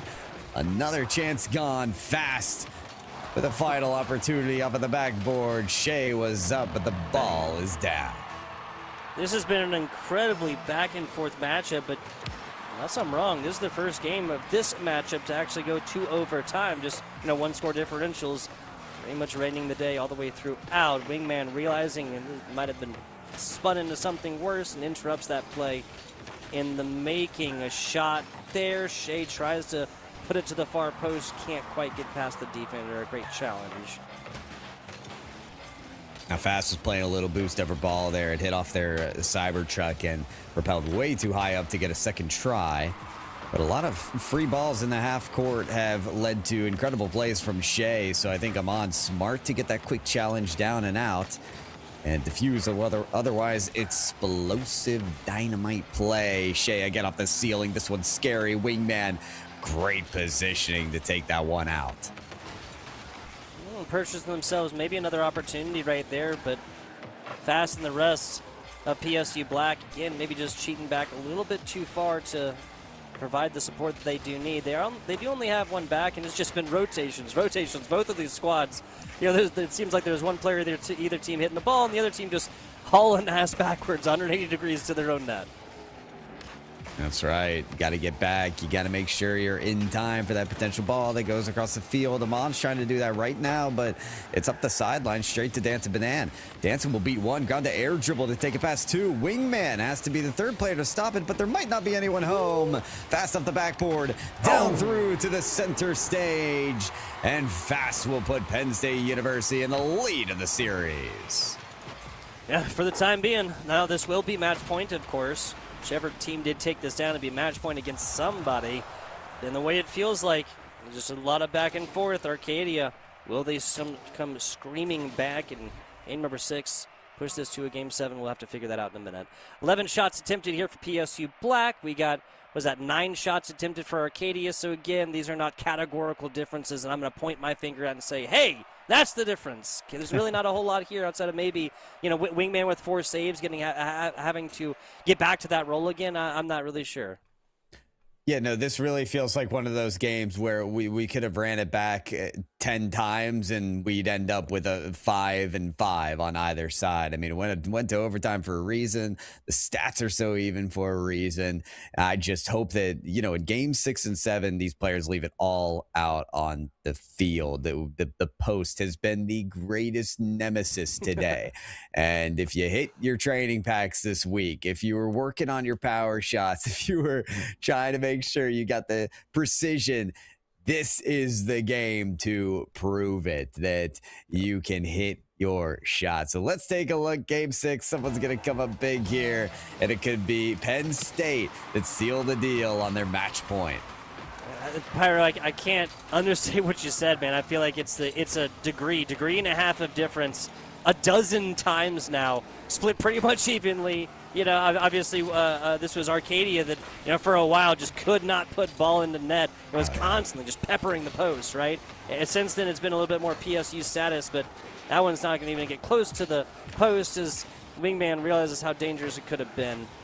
Back down to the right side, so a double hit here. Amon setting something up, and that's how you take possession until nobody collapses down upon it once again. Ooh, okay. Nobody collapses down on it until someone finds Shea. And I mean, this is a wonderful cross-court pass. Banan has a chance to solo play, get it across the corner, but sees the cross. And that takes communication. That takes presence of mind there from Dancing Banan. And that takes the forward thinking of Shea. And hold on, I'm breaking down the last play. They nearly do it again, Tugboat. I can't keep up with Penn State at this point.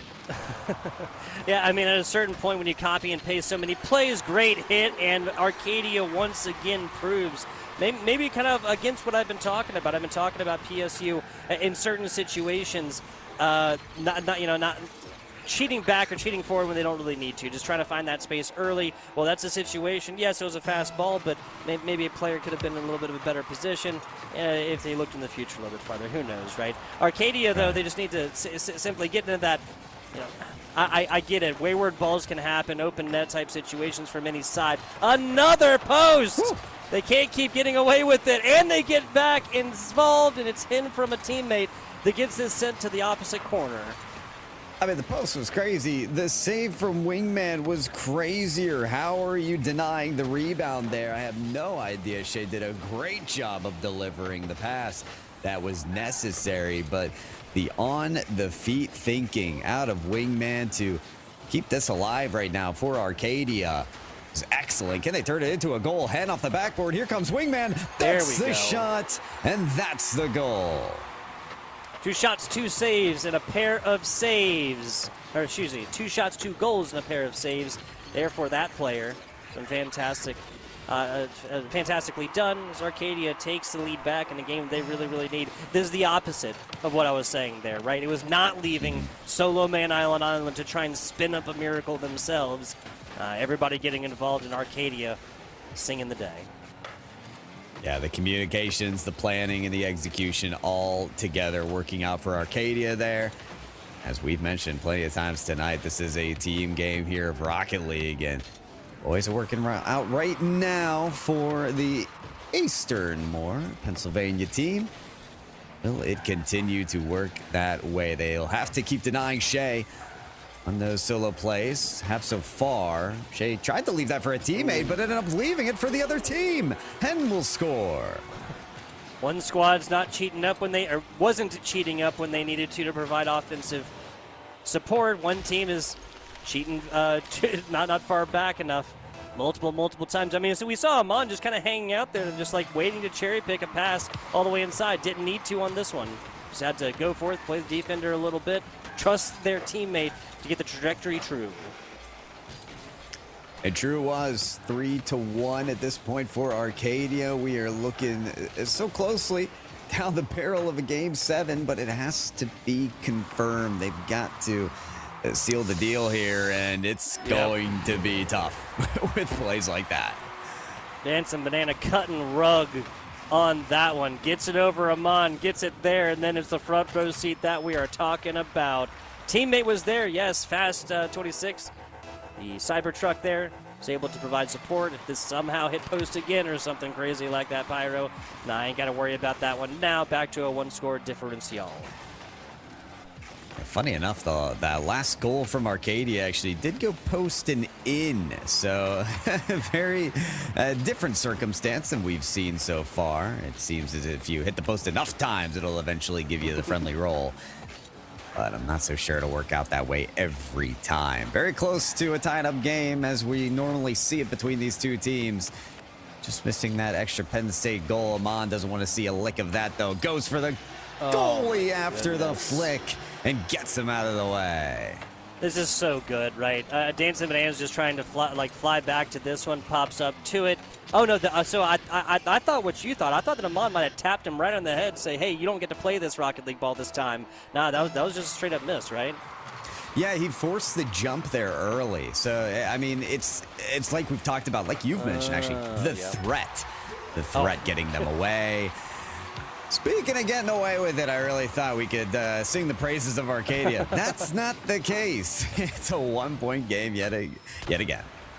Yeah, so deeper on the right side of this net right here, and the equation is simple. Okay, they're on the right side, put it where they are not. Best block is to not be there. Well, just imagine that Mr. Miyagi phrase on the offensive side of this ball, right?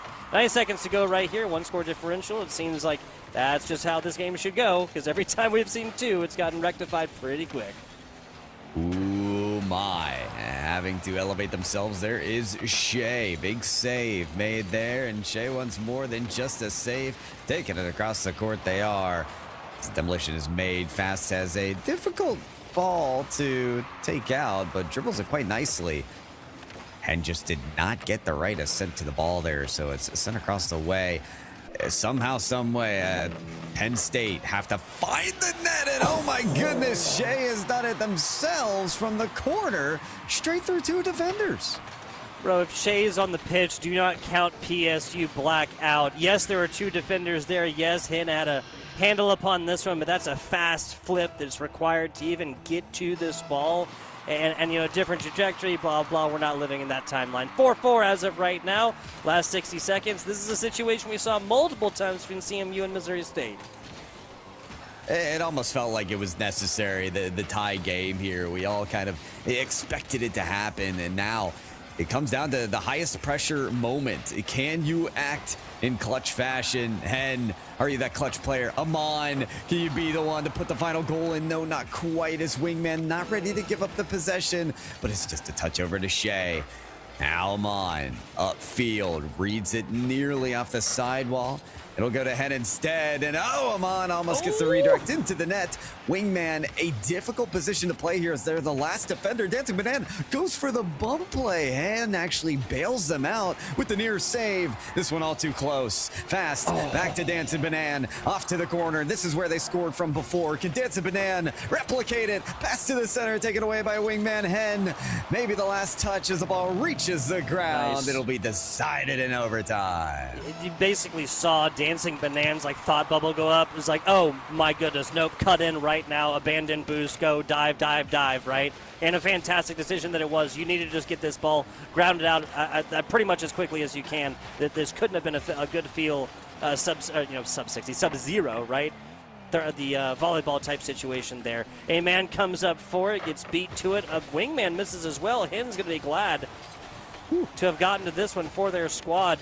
Reminder, folks, Arcadia takes this. We're going to Game 7. But they've got to score, and they can't let previous situations arise again. I mean, that was a free one for Penn State that they ended up shooting wide. They get an opportunity like that again. Shea, it's on target. Wingman has no issue with it. A-Man can't get in front of the shot there from Fast. But Hen has all the time in the world. This one just too close to call. But Shea, solo play. This is not what Arcadia want to see. And so the save is made on the backboard as it was necessary. Yeah, Hen has seen this movie before. Checked out the series that was made post-production. And that was Shea coming forth and doing whatever they want to go forth and score on us. And this would be in the most precarious of moments as well. Great job reading that one out. Wingman's got a lot of space right here. Last defender back, and it's a great job just to send this thing flying against the corner. Again, it is time purchase. Now A-Man trying to set this one up. A bouncing ball. Hen is in the wrong place to try and make a play onto the defender. Ooh, what a play here as well. Thought maybe the flip reset would come from A-Man. Instead, it's over to Wingman. And it will be up to Hen to close the loop on this defensive rotation. That's a demolition on Wingman. A-Man's going to be a little bit alone here. Pass over to Hen. Shot is available. It's through one, but saved by Dancing Banan. How much closer can you call it? Wingman, the solo play out and over. Hen wanted the read, but it won't go. Now that's a risky commit from A-Man. As a third man, it nearly pays off, but it will still get blocked. This OT off the rails. Bro, A-Man has been hanging out in the crease, like right in front of that net. Half of these now 6 games, 5 minutes plus, obviously 7.5 minutes or so actually for this overtime. So many times, if that had been a situation where A-Man had been doing the same instead of just cheating back that like 1 car length back, this game would have been over. We'd be going to a game number 7. A-Man tries to get it going. Hen there. Oh, nicely done. Fast 26, proving that name, cutting the corner and getting to the ball just in the nick of time. Demo after demo was made and clearances provided for that winning goal by Arcadia, but instead the respawn came through. The cape was put on and the savior was made in that play. 3 minutes of overtime, and it could close down right here. Yep. Shea from the elbow, and it's good. Just like our previous matchup, we have a whole bunch of games that are, in the 2, 3, 4, even 1 5-goal mark, or a couple 5-goal marks, like totals within overtimes, and one of them that just goes off the rails and gets close to double-digit situations. That was this last one here, and Shea is just left like kind of the opposite situation of A-Man earlier, right? Left on the opposite side, left on the offensive side, right? 2 teammates playing defense, and just waiting to cherry pick a ball and get this one in the most crucial of times. It was A-Man with a situation about the 2-minute mark or so, but it's going to be Shea ruling the day once again in OT to shut down this series in another 4-2 fashion with a whole slew of more 1-score differentials. Yeah, not as many OTs this time, but yeah, Tugboat, you said it. This was as close as it could be, a barn burner. I feel like both of us were expecting that game 7. And in this case, Penn State able to close it out. And kudos again to Shea. Halfway through that series, just light it up from what I saw. Wonderful heroic nature to their gameplay in the back half, and then the hat trick in game 6. I mean, what more can you ask for a player to turn it on and fire the Jets for the win?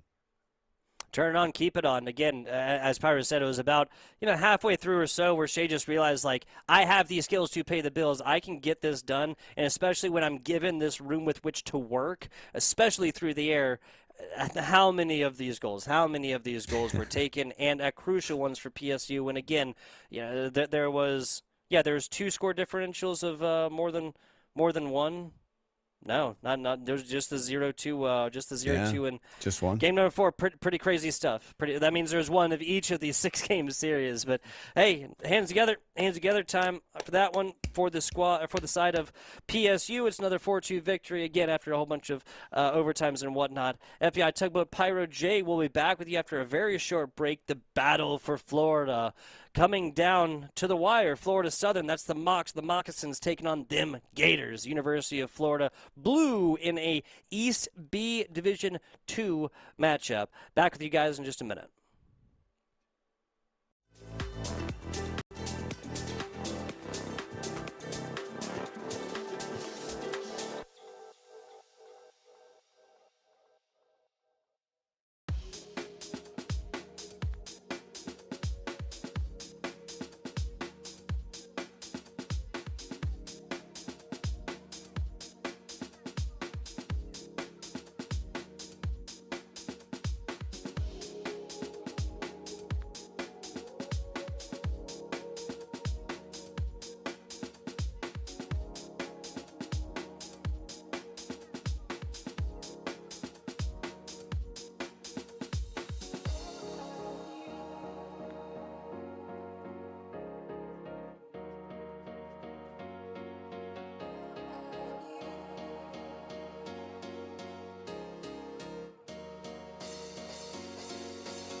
Hello and welcome back. FBI Tugboat Pyro J. Pyro, we've seen a pair of really close matchups so far. 4-2 victory for the CMU Eagles, and then 4-2 victory for the Penn State University Black Squad most recently. We'll now be staring down the barrel of Florida Southern and the Florida Gators. Yes, another tussle of a state here. No, intrastate, not interstate. That means different states. Intrastate rivalry here between Florida State, or Florida Southern, excuse me, and the Florida Gators. We're up to East B for the conference and Division 2 for the division.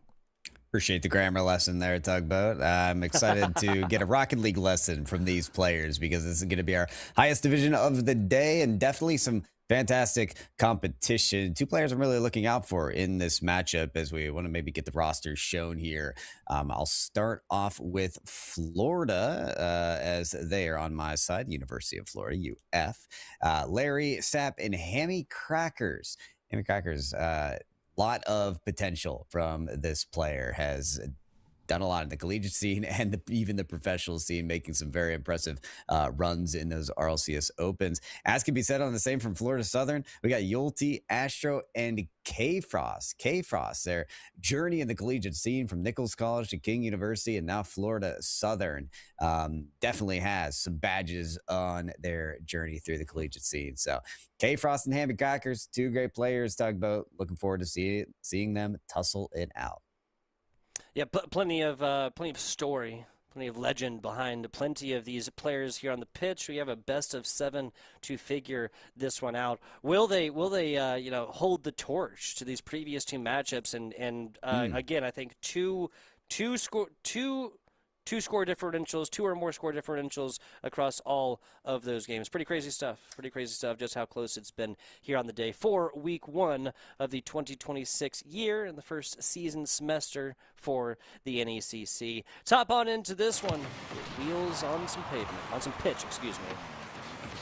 I like the idea of wheels on pavement. We need I think there's a city block map on hoops that you can go on. Then we'd be on pavement, but yeah, we're keeping it easy, you know. When these cars get demoed, they just have to rest on grass, on a nice soft pitch. So that's good for them. They'll need it. The game is off to the races here from the start, and UF having to take on quite a bit of resistance here as Florida Southern have taken the mark here early.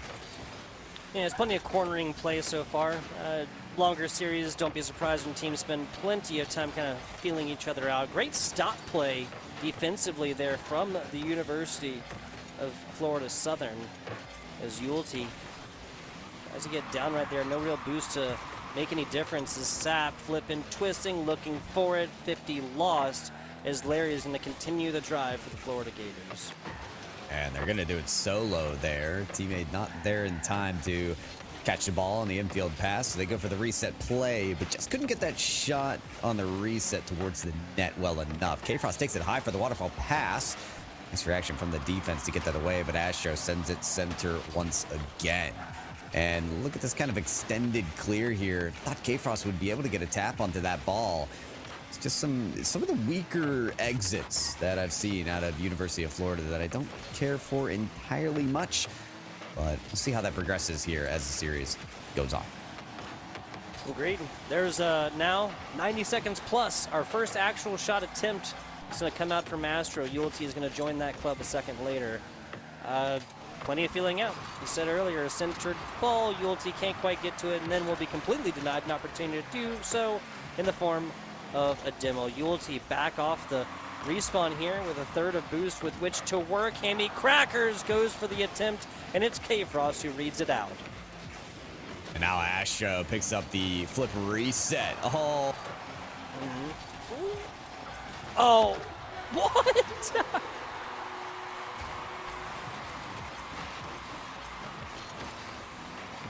Astro comes back down on this one, tries to flip to it, but it's going to be Yulte that actually provides the pressure. 1-0 lead here for the Florida Southern Moccasins. These snakes will bite.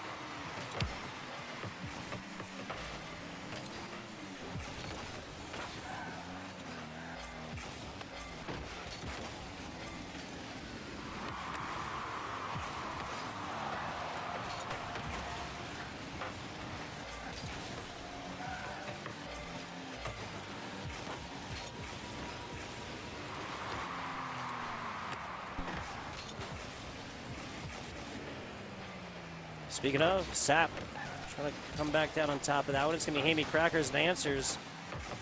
A great just stop. Honestly, this has been a great job from Florida Southern with less methodical and standard defenses where they've just been stopping the ball wherever they really need to. Sometimes it's not always a redirect, right? It's just, hey, stop this one, dribble it out a little bit, maintain that possession, give your teammates time to get into position. Physical play doesn't have to be a bump, but Yulte gets it past that one. Nice kind of bodyguard position. Hammy Crackers top slotted perfect. There it is. I knew if anyone could formulate the response, it'd be Hammy, but it wasn't left without the pass from Sap. It's just that open space off the continued pressure from Florida Southern is right for the taking. So we're all tied up. Nicely done. Nicely done. Feels destined. Double demo. It's 1v1 for a couple of seconds, and Yulte takes advantage of it. Their fourth shot, which I gotta say I was surprised given that there was no shot for either of these teams, folks, across the first 90 seconds or so. 6 total for Florida Southern, 5 for the University of Florida Blue. That's the second goal, talking about that we saw the goal come in kind of off the post a little bit. If they could have taught that to the last two teams of tonight. See a lot more firepower and points on the board, but instead it will go the way of Florida Southern. Could it be the last goal scored in this tight game? We will have to see. 90 seconds remaining. I know a lot of times people try and talk and quantify differences between different skill levels, different divisions and stuff, and Platte players should all be able to do this, or at least 90% of the time, yada yada. Is that really kind of the difference we might be seeing here? Just that, I mean, a couple of degrees difference and just less corner or less post and then outplay and just more post than in play for the D2. Is that the major difference? I think it could certainly be part of it. I mean, you need those meticulous touches, and it really does come down to the pixels, something that you really don't fine-tune until you do get to this higher level. Even a challenge like that from Astro, you're coming in from the right side, but have to score on the left side of the ball and get past the defender. So much to consider in those opportunities, and for them to come away with the goal is something special off the kickoff. 2 demoed though, so momentary 2v2 gives Hammy the time to get this around to center stage. Goes in for the bump play on Yulte, but Yulte does away with that and gets the clear. Yulte's frequently come through the fire and the flames to come out on top and make fantastic defensive stops. Obviously, previously on the, it was like a 6-second goal or something, getting it all done themselves. The fullback position is not dead. As not color me surprised. I thought I saw it here. Yulte now, hat trick. Oh my, well, someone came to play today. 3 for 5. On the scoring here. That's 5 shots of the 8 from the team. I mean, hey, maybe I was right about Hammy Crackers, the only goal scorer for OUF. Hold on, Larry wants to put themselves on the board. Nearly does. Oh. K-Frost, the savior medal with that block. K-Frost has been getting it done defensively all game. I mean, to be able to get that past 2 players, both with, secure wheels on the ground, boost with which to work, everything else. Now we have a 3-score differential, sub 10 seconds. All 6 players of this one know that it's not going to be a result that changes, maybe just the final score, 4-2, 5-1, whichever result being the same. Grounded ball, and we have our largest score differential in a win so far tonight. Pyro took us 13 games to get more than 2. Yep. Got to take that one up with NECC. What happened to the seeding? Come on now. These should only be 1-point games. I can't believe it. A great job here from Florida Southern, as this game was narrow for the majority of it, just to give respect to how close it ended up being. But yeah, Yulte ends up being that kind of player to watch, that MVP title, that hat trick creator. Seemed to be more of a fluke of a shot when that first one went in, the pinch off the post, and they just blocked it to get the goal in, but came into their own through game 1, and Florida Southern looking like a trio of threatening moccasins. I gotta agree with you. I gotta agree with you. Yuletai, excuse me, 3 goals, also getting the assist. Obviously, 100% goal participation in some way, shape, or form, and also, I mean, working with their team, also getting it done themselves. When you had the less than 6 players on the pitch there through multiple demolitions off of kickoff. This is the kind of sound play and lack of mental mistakes, right? The capitalization of your enemy's mistakes. And always go forth and mark a great Rocket League team. 4-1 in the first. Them Gators going to be trying to bite back in this game number 2. I'm with you. Florida Southern, a formidable foe. Just very difficult one to shake loose, to push back, to force mistakes out of. Very resilient foe. We'll see what UF can do to switch this around. But again, we start on the front foot, and Florida Southern very much in the attack. Had it not been for a long Larry clear to try to turn things in favor of the Gators. Astro puts it off to the side and tries to get it middled into a teammate. Speaking of a Larry clear, there's another one. Astro's got something to say about it as they flick it to the right wall. Immediately snapped up by Sap. As it's a great ball to the middle. The Sap's not new. This isn't a sub. We just didn't talk about him very much in game number 1, did we? No, yeah, they're still in this one. Hammy Crackers and Larry definitely taking their fair share of the limelight, and in this situation, well, they're all on the goal line, which is not the scene you want to see. Fortunately, they do get a clear over to Larry, but again, Florida Southern just very much in the driver's seat, able to punch this gear up to the 5th level. Nearly every play to the net. Yulte, a lot of space to work with here. Might just turn this into a goal. The own goal was nearly there from Sap, but instead they knock it off the post and they'll survive another few seconds. Yeah, great defensive play, especially given there's only really one way that you could take this one without just giving ball over front of the net. Sub 2 minutes. Let's check out the shots attempted. We have 3 from Florida Southern, 1 from UF Blue, and that was from Sap. Their save on the previous, of course. 3 minutes to go.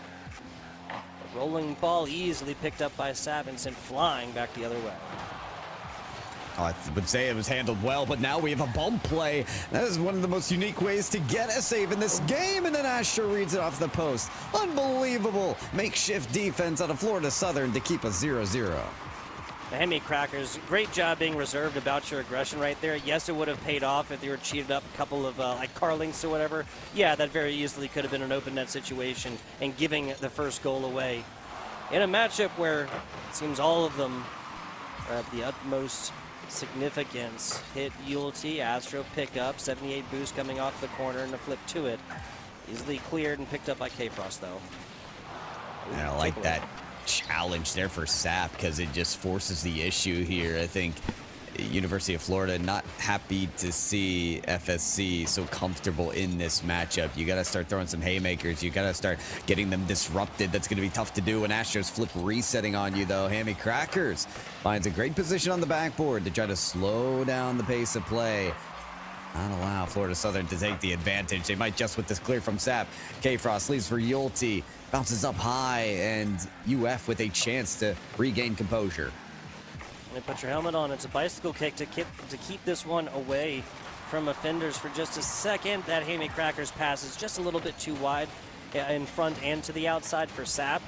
Still corner play and maybe something there. Last player back. Hammy Crackers pulling up for it and actually losing this. Astro down bottom. It's Sap that's got to fill this one up and does. Getting to those defensive rolls quickly as we are approaching 70 seconds left in this one. No scores on boards. Oh my, Sap pre-jumping Astro. Again, Sap is just unwilling to give these players space in the air.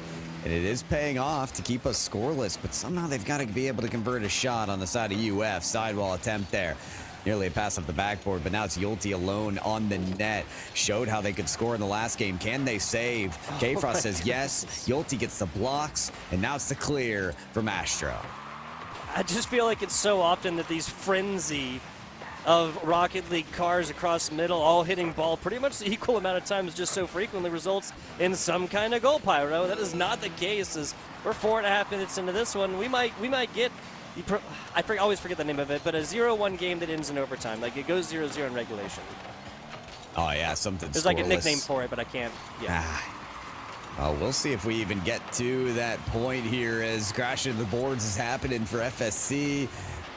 We may not need to know the name of it if they score here, but it's coming up a little bit dry. The Yulti's out of boost. K-Frost a little too far to send home. Astro will keep the ball alive, but yeah, this is sent away as it has been the whole game. Defense shaping up well for UF. It seems like a W for UF just to turn a 4-1 slog. It really could have been closer to a 3-1 one given up towards the end of that one. It may not have happened in otherwise situations, and almost walks the dog. These Gators almost bite 10 seconds into overtime. Sap, great nose-up play on this one to keep it the side of the pitch they want it to. Astro tries to get nose up and under, can't quite get to it. I think may have pre-jumped a little early. Yeah, seemed to be the case, but you can take risks like that when you know it's a free ball and no one's really around to punish you.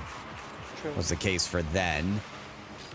Feels like maybe the punish might come sooner than we think. Larry gets the pass delivered by Sap. And UF don't just survive, they tie up the series. Well, great job. This is a fantastic presence of mind to realize space within a Rocket League pitch, right? And constantly just put this ball where the other team is not. You can use these walls, they redirect just the same as you can to a teammate. And that was put on display here from the University of Florida. Taking a look at this one, it always says something when, what is this, 6 shots to 9, so that's not a huge major difference, but the team that shot the most actually goes forth and not only gets 0 of these 9, but obviously loses the game. Yeah, that's right. I mean, I'm almost surprised to see the shots and the saves be so even in that game because it really did feel like University of Florida spent a majority of the time on defense. I was really impressed with the perseverance. And you said it best, Tug, but there were moments where everyone's colliding at the same place of the ball, and that's really where the goals come through. But somehow, some way, that ball evaded the net until overtime. It proves how close we are even in this Division 2. Yeah, 100%. We have taken the competition of this one, just really cranked it on up, and this is exactly what we've gotten. I mean, the 4 after this previous game, the 4-1s almost feels nothing against Florida Southern, but almost feels like a fluke. Like that's not what a scoreline between these two teams so frequently be, especially after the Florida Gators were able to change up their game plan, come back and make game 2 their own. It just had to happen in overtime. Hey, we'll see if it happens in OT again, or if maybe the dam's been broken. Maybe we'll get the floodgates to open here, and the goals will come through. It would be started by Larry if that were the case off the kickoff. Maybe K-Frost down the other end. Or we'll just swing back into that motion with these two teams that are neck and neck. Once again, on the other side, though, there's going to be attacking open space. Florida Southern has purchased this position from that one. It's a little bit of a situation on the other side as well. Flipping up to it. Astro up and under, but his last defender there. They kind of combine on that one as another offensive attempt right at the goal line as well. See how this blue squad, how the Florida Southern squad is able to bring this one out or not. Weird hit, but that's going to be enough to get it. And then a demo followed up. Well, 3 versus 2 for a second. Yeah, Sap the one to be eliminated, who my eye is still on. I think they were the one to push the agenda the farthest for University of Florida, getting in the face of players like K-Frost and Yulti and pre-jumping, right? Getting in the way, and that's needed for a team that was finding their rhythm in game 1. I really feel like that's what led to the even affair game number 2. So can Sap do even more here as they take the challenge in the center of the field, push up farther, disrupt in the form of a boost steal, and keep that ball moving in the blue end. That demo might just do it though. K-Frost trying to maneuver that ball to the net, not in time as Sap takes away. That's another big thing that the University of Florida has been doing recently. When they realize they're in bad positions, a great job continuing to play and not stopping. That whistle is blown. This comes over. Sap Yeah, Sap tries to get to it, but it's Yulty trying to redirect this one out. I'm not even 100% sure if the final touch is really necessary, but again, great job, continuing the play.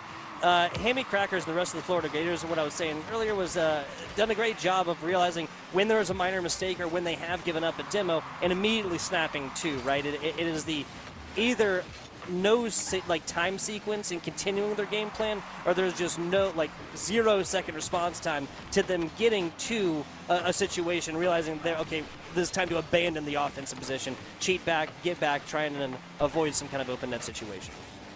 Staying on that same game plan is a tough thing when the ball's moving this quickly across the field. They'll do their best to do so. Yulty trying to match the individual efforts that we just saw to Hammy Crackers with that flip reset dunk goal. Just magic to put UF up. Will it be reflected by Florida Southern? Maybe that one goal is all that's needed, as that was the case in overtime in the last game. A collision at the midfield keeps possession for FSC. Astro bouncing ball, no real danger to it. Yulty stealing boost. It's about resources, and Yulty is hoarding them all. Almost gets to it, and K-Frost, a wise rotate, and just in the nick of time. Maybe could have gotten there if it was a little bit farther past, but still good, still great positioning all the way through this. We are flirting with double-digit minutes since the last Florida Southern Moccasins, goal. Yeah, it's a great point. This is a team that, as we mentioned earlier, is formidable. Won't make a lot of mistakes, but when do they push the advantage, right? When do they take the risk that might force a mistake to score? It seems like they're not the team to do it, as Larry surges ahead to play and gets the bounce off the ceiling to score. Man, oh man, this is just impossible to read, right? Astro really does what they need to, but again, it's about finishing the play. And I believe it was Larry on the overtime score in Game 2 to take it down, correct? Ooh, that's a good question. pretty sure it was Larry. Regardless, did it as a team. Is Larry kind of shining supreme past 10 minutes or so? Because that was a longer overtime as well, man. Yeah. Well, OT doesn't seem to be on the brink here unless K-Frost could change that. Oh, just hitting the extremities of the net is K-Frost, as they're going to want that chance back. Because it doesn't seem like a minute is going to be worth a lot more chances. But it's time to send the house. Yulty does not get that air dribble across the way. Instead of Hammy Crackers, a lot of time to play. Ends up getting countered, but the more time this stays in the blue end, the tougher it's going to be for FSC. Yeah, bounces, bumps, demos, will take it however they can get. This is going to be against the University of Florida, but K-Frost maybe not getting snapped to on the ball just quite quick enough, and everybody is able to get into defensive posturing for this one. Something else, dude, the University of Florida, they do not balk when this ball is right in front of their own net, right? A lot of Rocket League players, just natural. It's like, it's their alarm bell is going to start going off in your head, Pyro. They are cool hand Luke all the way across this, and the takeaways are happening as easy as with candy from a baby. Well, that's what's led to this two-game shutout that we can call if 10 more seconds go the way they have. It's a counter there from Hammy Crackers. K-Frost to bounce it towards the net. Not nearly enough, though, to get a chance to score.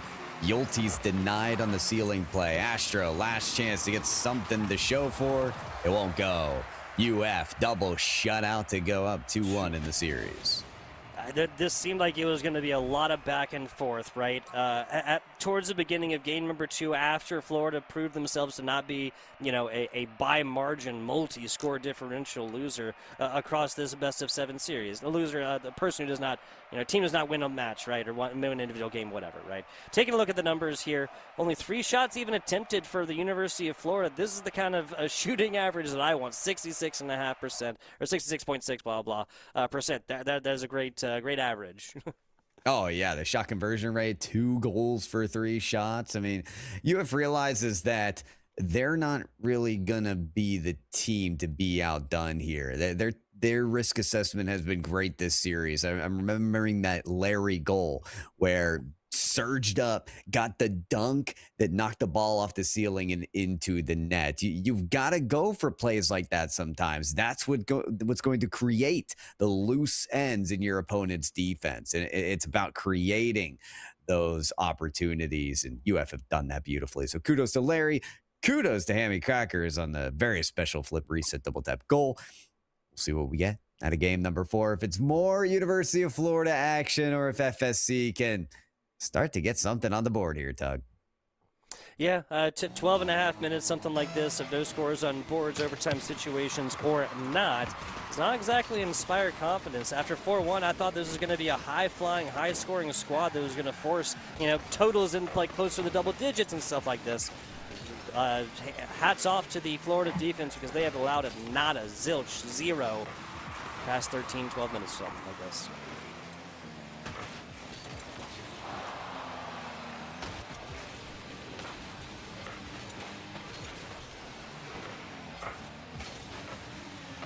Taking a look at a bouncing ball to Yulte and then back over. Larry playing the corner as Astro trying to keep this play alive. Sap just trying to, again, attack space. Almost playing like, it's the snap intuitive on the defense. When they're on the defense, on the defense, on the offense, and the transition is just so quick in between. It really is. I mean, listen, the tempo has been fast. It has favored UF, but all Florida Southern needs is the right chance, the right dunk to create that counterattack opportunity. K-Frost will find themselves on the other side of the field after that challenge didn't go the way they wanted. Astro with some great aerial control there, but it dives right back down. And it's an easy save once again for UF. The Venom not quite seen from the Moccasins quite yet. I agree with you. Oh, almost walked it in. You hear that post ding as Hammy Crackers puts it forth one of their best efforts thus far. Good takeaway here. Astro to the left corner. Got a teammate K-Frost as they steal boost along the way. Again, it's all about resources, and it's a battle that, even within the moment, maybe not the full war, is being won by the Florida Southern Moccasins thus far. Chance here for Hammy. I'm liking this air dribble. A lot of boost remaining. Still gets past Yulte. Forcing the save at Astro. What a tap to the top corner as well. Astro gets it again. And you can see that UF are pulling no punches. Each shot directed to the extremities of the net. Forcing some great saves out of FSC. Reminds me almost like single-player fetch quests, right? Like you have this objective on the side, and you're not just going to go complete that objective. Everybody on the side of the University of Florida Gators, once they get a shot up over here, whether it's a pass, okay, they go to support teammate. Oh, it's not a pass, or oh, they're not able to grab this one. I'm not leaving empty freaking handed. I'm picking up corner boost. I might even gobble up that one on the side as well as I'm coming back to my side of the pitch, right? And it's like the thrash, like the multi-shot in there, the death by 1,000 cuts is what I'm trying to say. That is, at least kept them back to a tight situation, which has got to feel like a win when you're on 15 minutes now. 15 minutes, 0 goals on the board for the Florida Southern Moccasins across a whole lot of attempts. Finally getting it done here. Got to feel like I cursed it a little bit. They need you to call it out and ask them to finish the job. That they do. Astro, not only credit for the bump, or excuse me, the pass, but the demolition as well on the backboard. Finding their mark. I mean, you mentioned it, finding value in every play. You know, maybe it's not the ball, but it's a boost steal. Maybe it's a bump play. And that value that each player found from Florida Southern definitely equated to that point on the scoreboard. A little bit of pressure, but this is foisted to the right and out of the source of danger. Now, player on the right, player on the left. This looks great. Bodyguards right here. And get down, Mr. President. No, nobody actually gets up to it. Opportunity there. Now opportunity going back the other way. It's a false call. There's no one there. Was it all for us just to be duped, or do we have a goal indeed? Yes, we do. Astro puts on the finishing touch. Hey, great teams capitalize upon the mistakes when their opponents, which happen to be great teams as well, commit those mistakes. Fantastically done from Florida Southern. And maybe a little bit of that Rocket League, or that goldfish mentality, right? Yes, 15 minutes, no scores, whatever. Play the play in front of you. Get your mind back onto the pitch. And back it is. We have a 2-0 lead here. UF were the ones to be the only ones to score in the 2 previous games. Can they find their way on the scoring margin again? It's going to be tough as they're still forced to save these rippers out. They do manage to do so. Waterfall down. Here comes Sap on the ball off the backboard. Larry just a touch to the backboard. They got the right idea, Tugboat. Just can't steer it to the net. Speaking of Astro, their opportunity to do that now. They have a defender back. Sap easily intercepts this one. And it's a stout defense that hasn't committed many mistakes. When they have, they've been capitalized upon, and points have gotten put on the board twice. Now down low. A great defensive hit. And threads the needle between a couple of different University of Florida members. Yeah, that's the key. Can you find it across them as they're collapsing on the play? It requires quickness. And that swift work has been done by Larry, but I don't think it will equate in goals. Not for game number 4. Couple more taps here from Florida Southern. They'll confirm a tied series at 2-2. Sap is going to be K-Frost on the back wall. Yulte waiting for this ball on the backboard. Long, clear, seals the deal. The gauntlet for the best Floridian team of the night here on the NECC broadcast continues with a tie series. Yeah, back and forth we go, man. Back and forth we go. This is my opportunity to say now, oh, hey, you know what I said earlier after the 4-1 win and they got shut out and they looked, like all hope was lost down there in South Florida? Well, that's a completely flipped situation. I was rambling on and on and on about the shutout of the Florida Southern Moccasins offense. Completely flipped up the script, and especially off of 8 shots. Oh, no, excuse me, that's 8 shots for Florida Southern, forcing the University of Florida Blue to 4 shots total, and Sap on 0 as well. Not that, it's been Hammy Crackers a lot more so in the offense. We kind of talked about that a little bit earlier, and it's been Larry in really, really crucial situations. Sap playing a little bit more of that middle position here, and but no shots allowed whatsoever, though, for Sap, that is. Right, yeah. It's a little bit lackluster on that game. I don't think that's going to hurt their mental much. I think UF have already proven what they can accomplish in this series. It just takes those capitalization moments, like that quickness from Larry and the mechanical display that we've seen out of Hammy Crackers. I don't think Sap, it feels forced to make that kind of play and up that shot tally. The one player that has been at a deficit since game number 1 has been Yulte, though. Had that hat trick in game number 1 and has not scored since.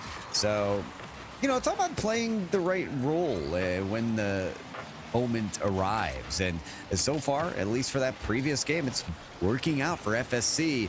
We'll see with a bump play on the goalie if that's enough to keep the scoring rolling, and it is. There you go. Florida Southern said, hey, Tugboat, you keep that talk about shutouts and offenses not scoring goals to yourself. 14 seconds into this game, number 5. That's going to be an early lead for these Moccasins. Kickoff comes. No demos off of this one. Larry is actually going to kind of get neutraled out and just stopped right there. Just gets possession for a second until this ball goes the opposite way. Hammy Crackers flip reset that allows him for the wave dash. He's got Sap on the other side.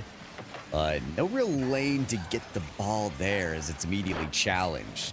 Something I've been impressed by is that mid-court challenge play. The early challenge has been fantastic to cut them away. They needed it there in front of the net, though. Hammy Crackers is going to try once again a flip reset machine. Wow. That is producing quite the output. Yeah, so it seems like the game plan so far for these Gators are, all right, give Hammy Crackers about 60, 70 boosts, a fullback up front to go and influence the defense and let Hammy Crackers cook. This one goes in, the previous one did not, tied game 1-1. That's a wonderful play, and yeah, that game plan could certainly work given the opportunity, but that took off a lot of sustained pressure. University of Florida. Is that something they can reproduce? Maybe off the kickoff it is, as Hammy Crackers, the special, is at our doorstep once more. Not quite. Hits right off the bottom of the post. Larry denied as well. Looking for it. Hammy Crackers, cue the Jaws music. Now it's going to be Sap that comes in as the pass is given to them and easily, quickly read out from Florida Southern. A great job snapping to what was definitely a potential threat. I mean, yeah, Hammy Crackers at this point just showing off. It feels like that Ford Freestyle event at the LAN where it's like, how many points can you get from the judges? Unfortunately, the only points that matter here are the points on the scoreboard. You've got to produce a goal. And for Astro, it couldn't be any easier slotting it back post. Looking to string together another one in a matchup so far where points have come at a premium. No one scored more than twice outside of that Florida Southern Moccasins squad that came off the back of a hat trick from Yulte in game number 1. A low roller, Larry comes to it, but K-Frost beats them there. Right corner, bounce down, Sap puts it right back against the wall. Back the other way until Astro's got something to say about it. Low ball, it's hit way up, 51 by Hammy Crackers, back out to the right corner. Sap's going to have to be the one to get this out. Manages to do so, but without any boost and suffers for it. It's an easy demolition there from Yulte, but the job's not done.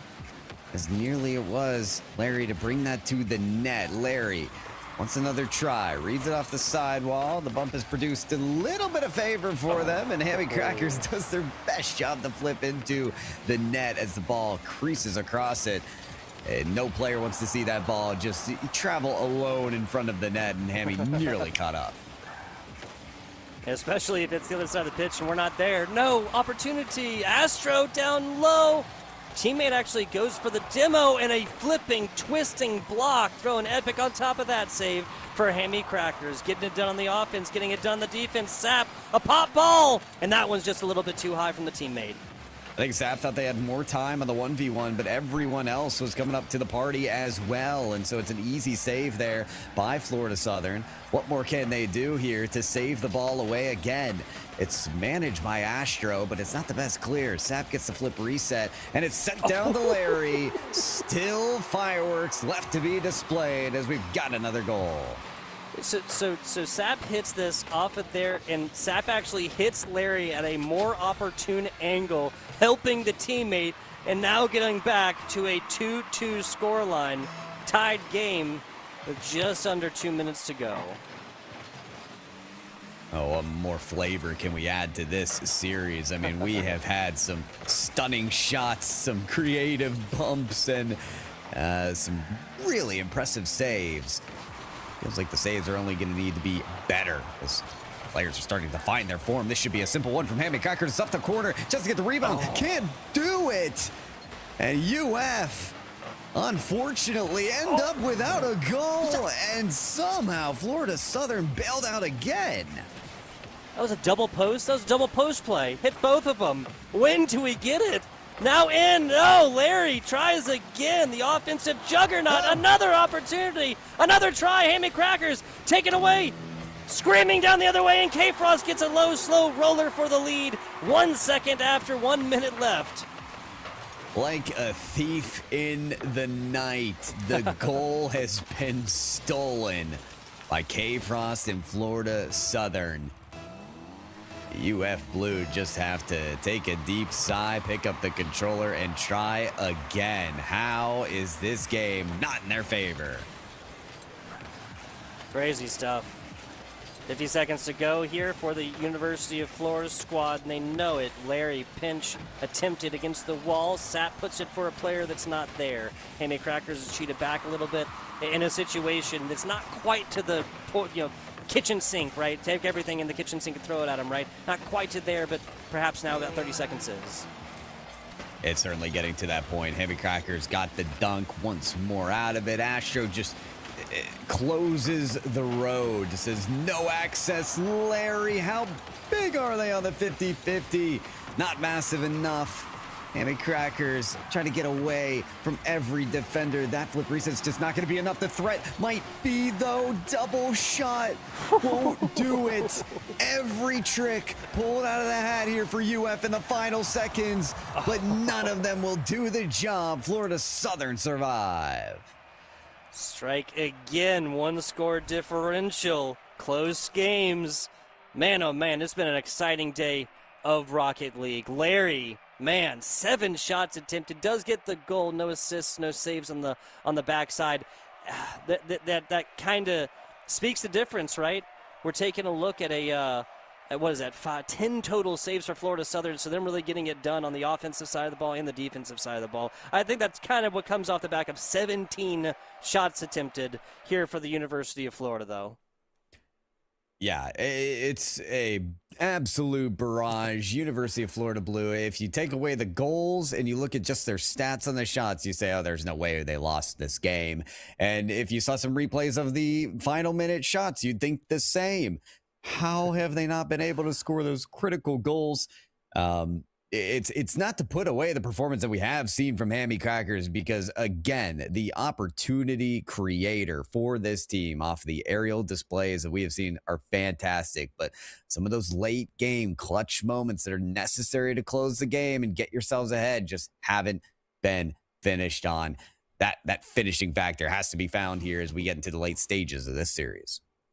I feel like that's been the same song sung across all three series. Now, the Florida Southern University Moccasins, they want to continue the theme and dash the dreams of this University of Florida Gators squad. Well, it'll be another 4-2. It'll be a close one here in Game 6, but it'll still be a 4-2. We're looking at destroying the theme, snatching victory back from the jaws of defeat.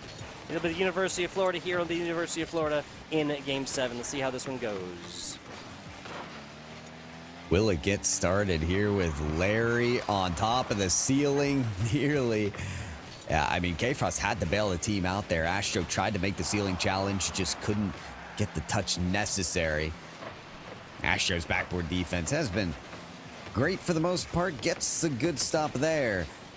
And whatever this team can do of Florida Southern to keep the ball away out of Hammy Crackers will be best for reasons like this. The backboard clear! Coast to coast is Hammy Crackers.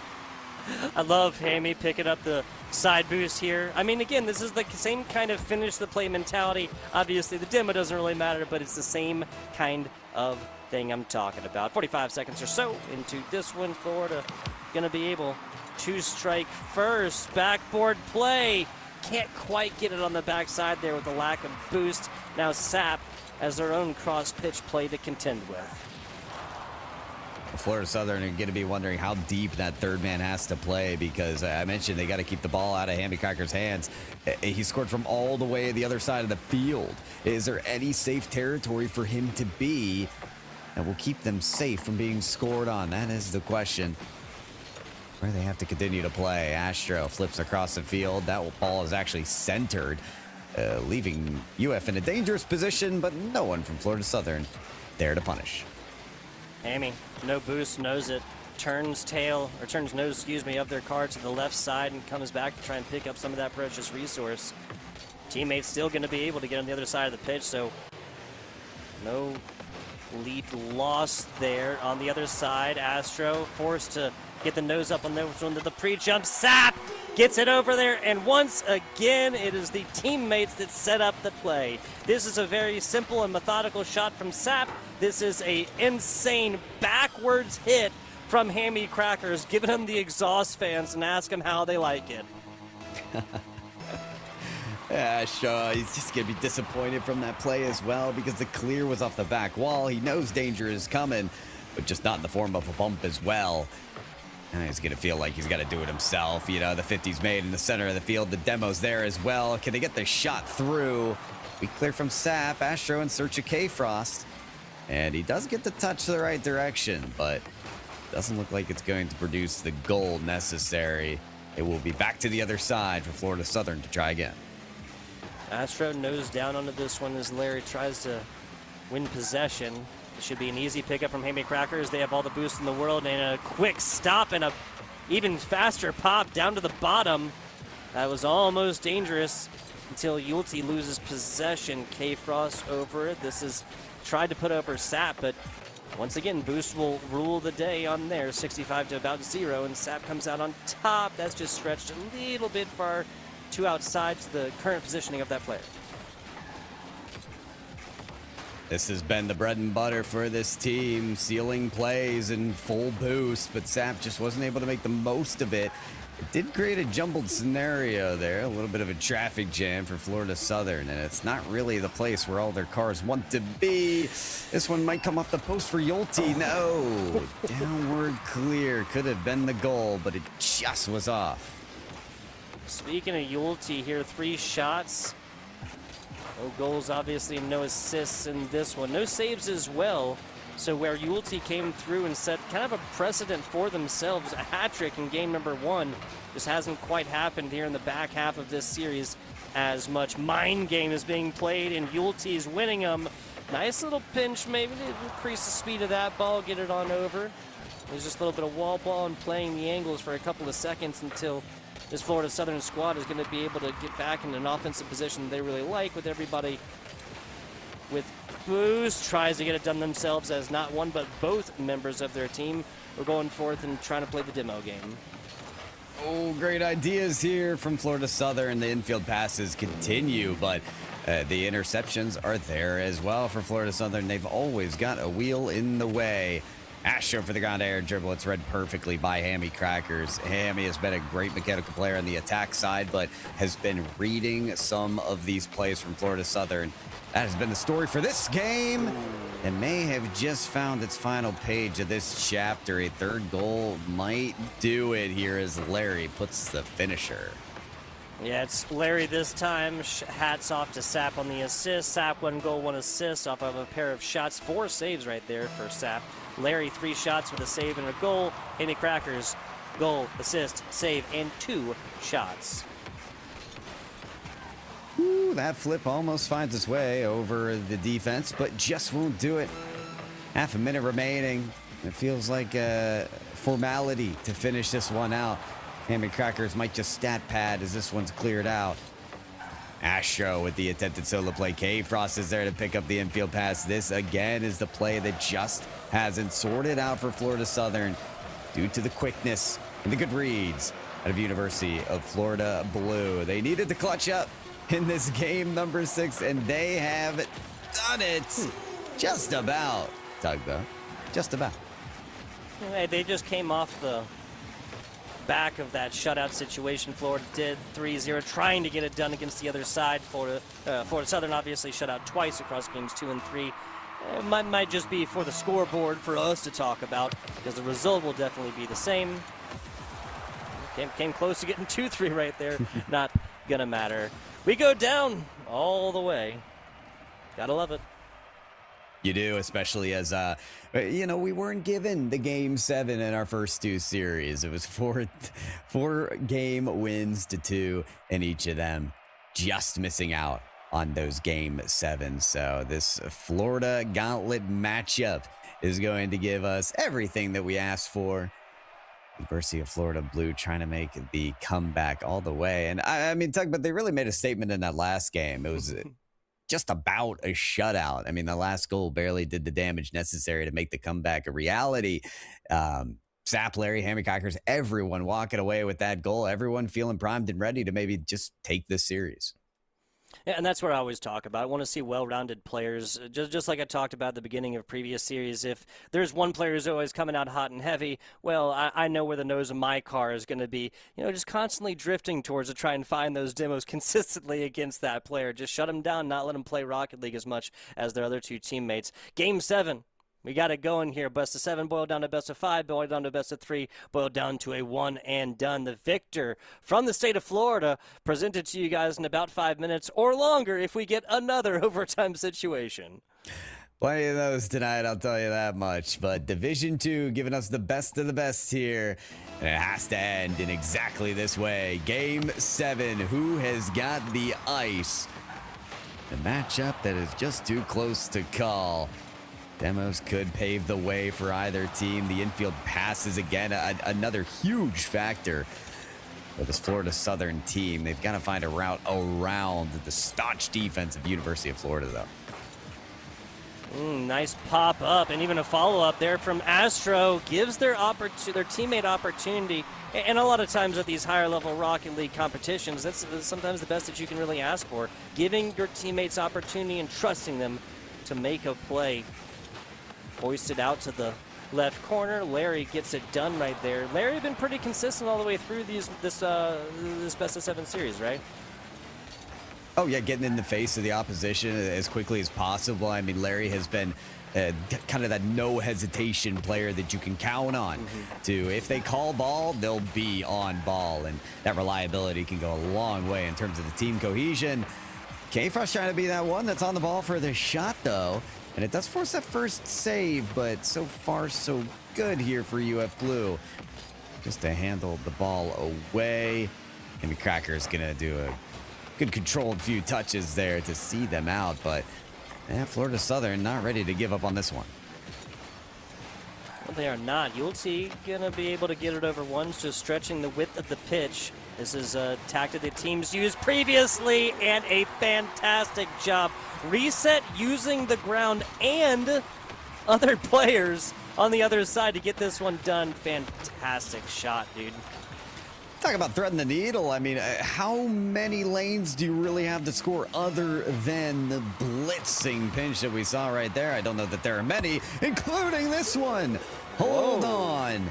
Is it going to be a bookended performance by Florida Southern, the Hattie from Yulte in game 1, and they're one off here in game 7? 2 scores, 10 seconds. I'd say they're on pace to make that one happen again, Pyro J. I love the idea. I love how you call that the bookend, right? Because now 3-score lead, a bouncing ball off the left corner, and it is disaster for the University of Florida. Absolutely wild pinch there from K-Frost. The ricochet off the corner, bending the ball exactly where it's needed for Florida Southern. They take a monstrous 3-goal lead. Hammy Crackers understands that now is the moment. Now is the time. If they're ever going to come back, they did score 3 in previous games. Can they do it with 3 minutes and some change remaining? They'll get a good start at it here. Okay, Larry. Again, consistency is key, especially when you take competition like this and you crank it up to 11. This goal is purchased off the efforts of Larry, of course. Oh, excuse me.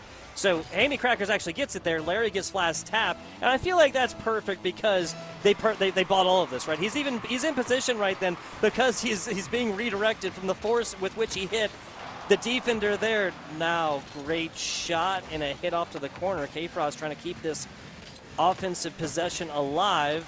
Another, kind of 15 play right there, and he's on the other side. Astro in the corner. Larry easily answers this one, but it's another University of Florida Southern member that is simply there. It's that mountain to climb right now for University of Florida that it looks like it's got some difficult jagged edges and some grand leaps. As Florida Southern have been that formidable foe when they have to play defense, when they have to stand tall, they've done a great job. Can they once again find the solution against the venomous Hammy Crackers and company? So far, so good with just 1 goal conceded, but Hammy and Sap, they're not quite done yet. Beautiful pass up to Sap, who gets the dunk straight netward. Larry back to Hammy, other side, defended, and Sap will not get the rebound as it's cleared away. Yulte shot taken away, and we're back to the other side. Yeah, Yulte almost went pitch to pitch on that one, Pyro J. And even, so the stop comes there, but it's the redirect on the bottom, and then a big clear, chases it down themselves. K-Frost trying to get in there. It's a pass to the teammate. Astro accepts it. Some fantastic cohesion between this trio. It is, and honestly, the cohesion for Florida Southern is what has put them ahead. We've had those solo plays, the mechanical brilliance out of University of Florida, but especially since Game 6, it has been the passing plays, the great comms out of Florida Southern that have put them ahead. Will it continue to be the case? They've got 1 minute and 15 to hold this lead and get that first win of the spring semester. K-Frost looking dangerous until Larry comes sliding up from the ground to get to the backside of this one. Hammy Crackers once again gets the second tap as well and still sets this opportunity up for a teammate. Defender forced go on and play that one. A bouncing ball, last player back, and another Larry score. Florida coming crawling right back. You just can't stop this team. I mean, the comeback potential from this squad is unbelievable. To harness themselves in a moment like that and find the perfect rebounds, the great positioning. Now they've got a chance off the kickoff here. Larry gets over one, goes for the bump on Astro. What? It's on your head. Tie game. Hey, we called the hat trick. We called the wrong person, though, Pyro. Larry, hat trick off of 2 shots. Throw a save in there just for a little bit of flavor. This looked like it was going the way of the moccasins, that this venomous species is going to take down their larger prey. These gators, though, screaming, roaring back in this one. Oh, who will have the last laugh, the last bite? Oh, it's a dangerous one for Sapia to nearly pre-flip into the ball to get it away. Hold on, redirect double tap from Larry. Is it in? Top corner! Unreal! Larry! 4 goals in Game 7. The ice is unbelievable. Insane stuff right here. Larry has just got everything, all the skills to pay the bills. They're from Pennsylvania, but that is a Texas hat trick. 4 goals, all of them for Larry. Has he done it? Has he done the 4 spot? 4 in a row to put University of Florida on top of FSC. Hammy Crackers. Oh no, to the ceiling. That's a bad clear. Sap bails them out. Just gets the save. One more clear made, and that will be the game. Astro keeps the ball alive. Gets past 1. Air dribble through and away. Flip reset. May have the pass, but lets the ball hit the ground. Devastation for Florida Southern as they fall to UF. Devastation indeed. Larry, every hat I've ever owned comes off to you, my friend. It's like it's like watching Yulte, do it in game number 1, being like, oh, that's what's required to win this series. How about when it matters most in the last game right here? Yulte, I do have to give the hat tip right. A pair of goals there, but it was a little bit earlier. It wasn't the back half of this matchup that seemed to matter so much more. Fantastically done from the Gators. I can say hold on because they were down 2-0 and then 2-1, 3-1. Or no, excuse me. They were down 3-0. That was a 4-goal comeback, wasn't it? That was yeah. Excuse me. My goodness, what an electrifying match, Pyro. What a damn good match. And all 3 of them, really. And it seemed perfect that this one went into Game 7 for the last one. This is why we get so amped up about Rocket League esports. This is why you guys are here tuning in, because we can get halfway through this game. There could be a team running away with it, but you're still glued to the game. And these players will still give everything they got in every single kickoff because they know there's a chance. And momentum is a dangerous thing in Rocket League. Some people don't want to admit that it's there, but it is true. What a streak from Larry. 4 goals in a row to give their team the win. A great roundup of matches here to kick off Rocket League for NECC in the spring semester tugboat. I had a blast. And why don't we talk about what's still to come here for this week? Because Rocket League esports ain't all that it is. Yeah, setting the bar high for these lesser esports out here. Now, we got Rainbow Six, which is still live right now over there on NECC 2. We'll rate it as well, so feel free to stick right here. The raid will come on in and we'll get you there. League, I'm assuming League of Legends there tomorrow. Yes, of course. So that'll be tomorrow, probably around the same time. And then tune in for times for Overwatch on Friday. Overwatch, actually, henceforth referred to as Overwatch again. No more Overwatch 2. I'm not sure if you've seen the news, Pyro. No, I actually didn't. Right? That they're nixing the Overwatch 2 name, going back to just Overwatch. Yes. All right. Yes. Well, I'm glad you're calling the shots because I wasn't keyed in on that one. And Rocket League is still Rocket League, so I'll keep my head on straight for that one. But thanks for joining, having me join in the booth today, Tugboat. What a night. Yeah, what a night. Absolutely. Guys, if you enjoyed what you heard, and I honestly can't imagine that you wouldn't have, that is NECC underscore esports, of course, here on Twitch. That is NECC Games over there on Twitter for myself. Bang! FBI underscore tugboat right there for Pyro J. Bang! Over there, Pyro J underscore. Follow along Give the man his due. This was a fantastic matchup, a trio of matchups, man. I had an absolute blast casting. I want to give our last shout out here to Chippy. Yes, Chippy behind the scenes on the ones and zeros, making our jobs as casters that much easier. At the end of the day, honestly, Pyro J and I are just two guys screaming about fantastic Rocket League matches in our rooms without our production staff. So again, Chippy, absolutely goated. Appreciate y'all for watching over here at the NECC. We'll catch you on the flip side.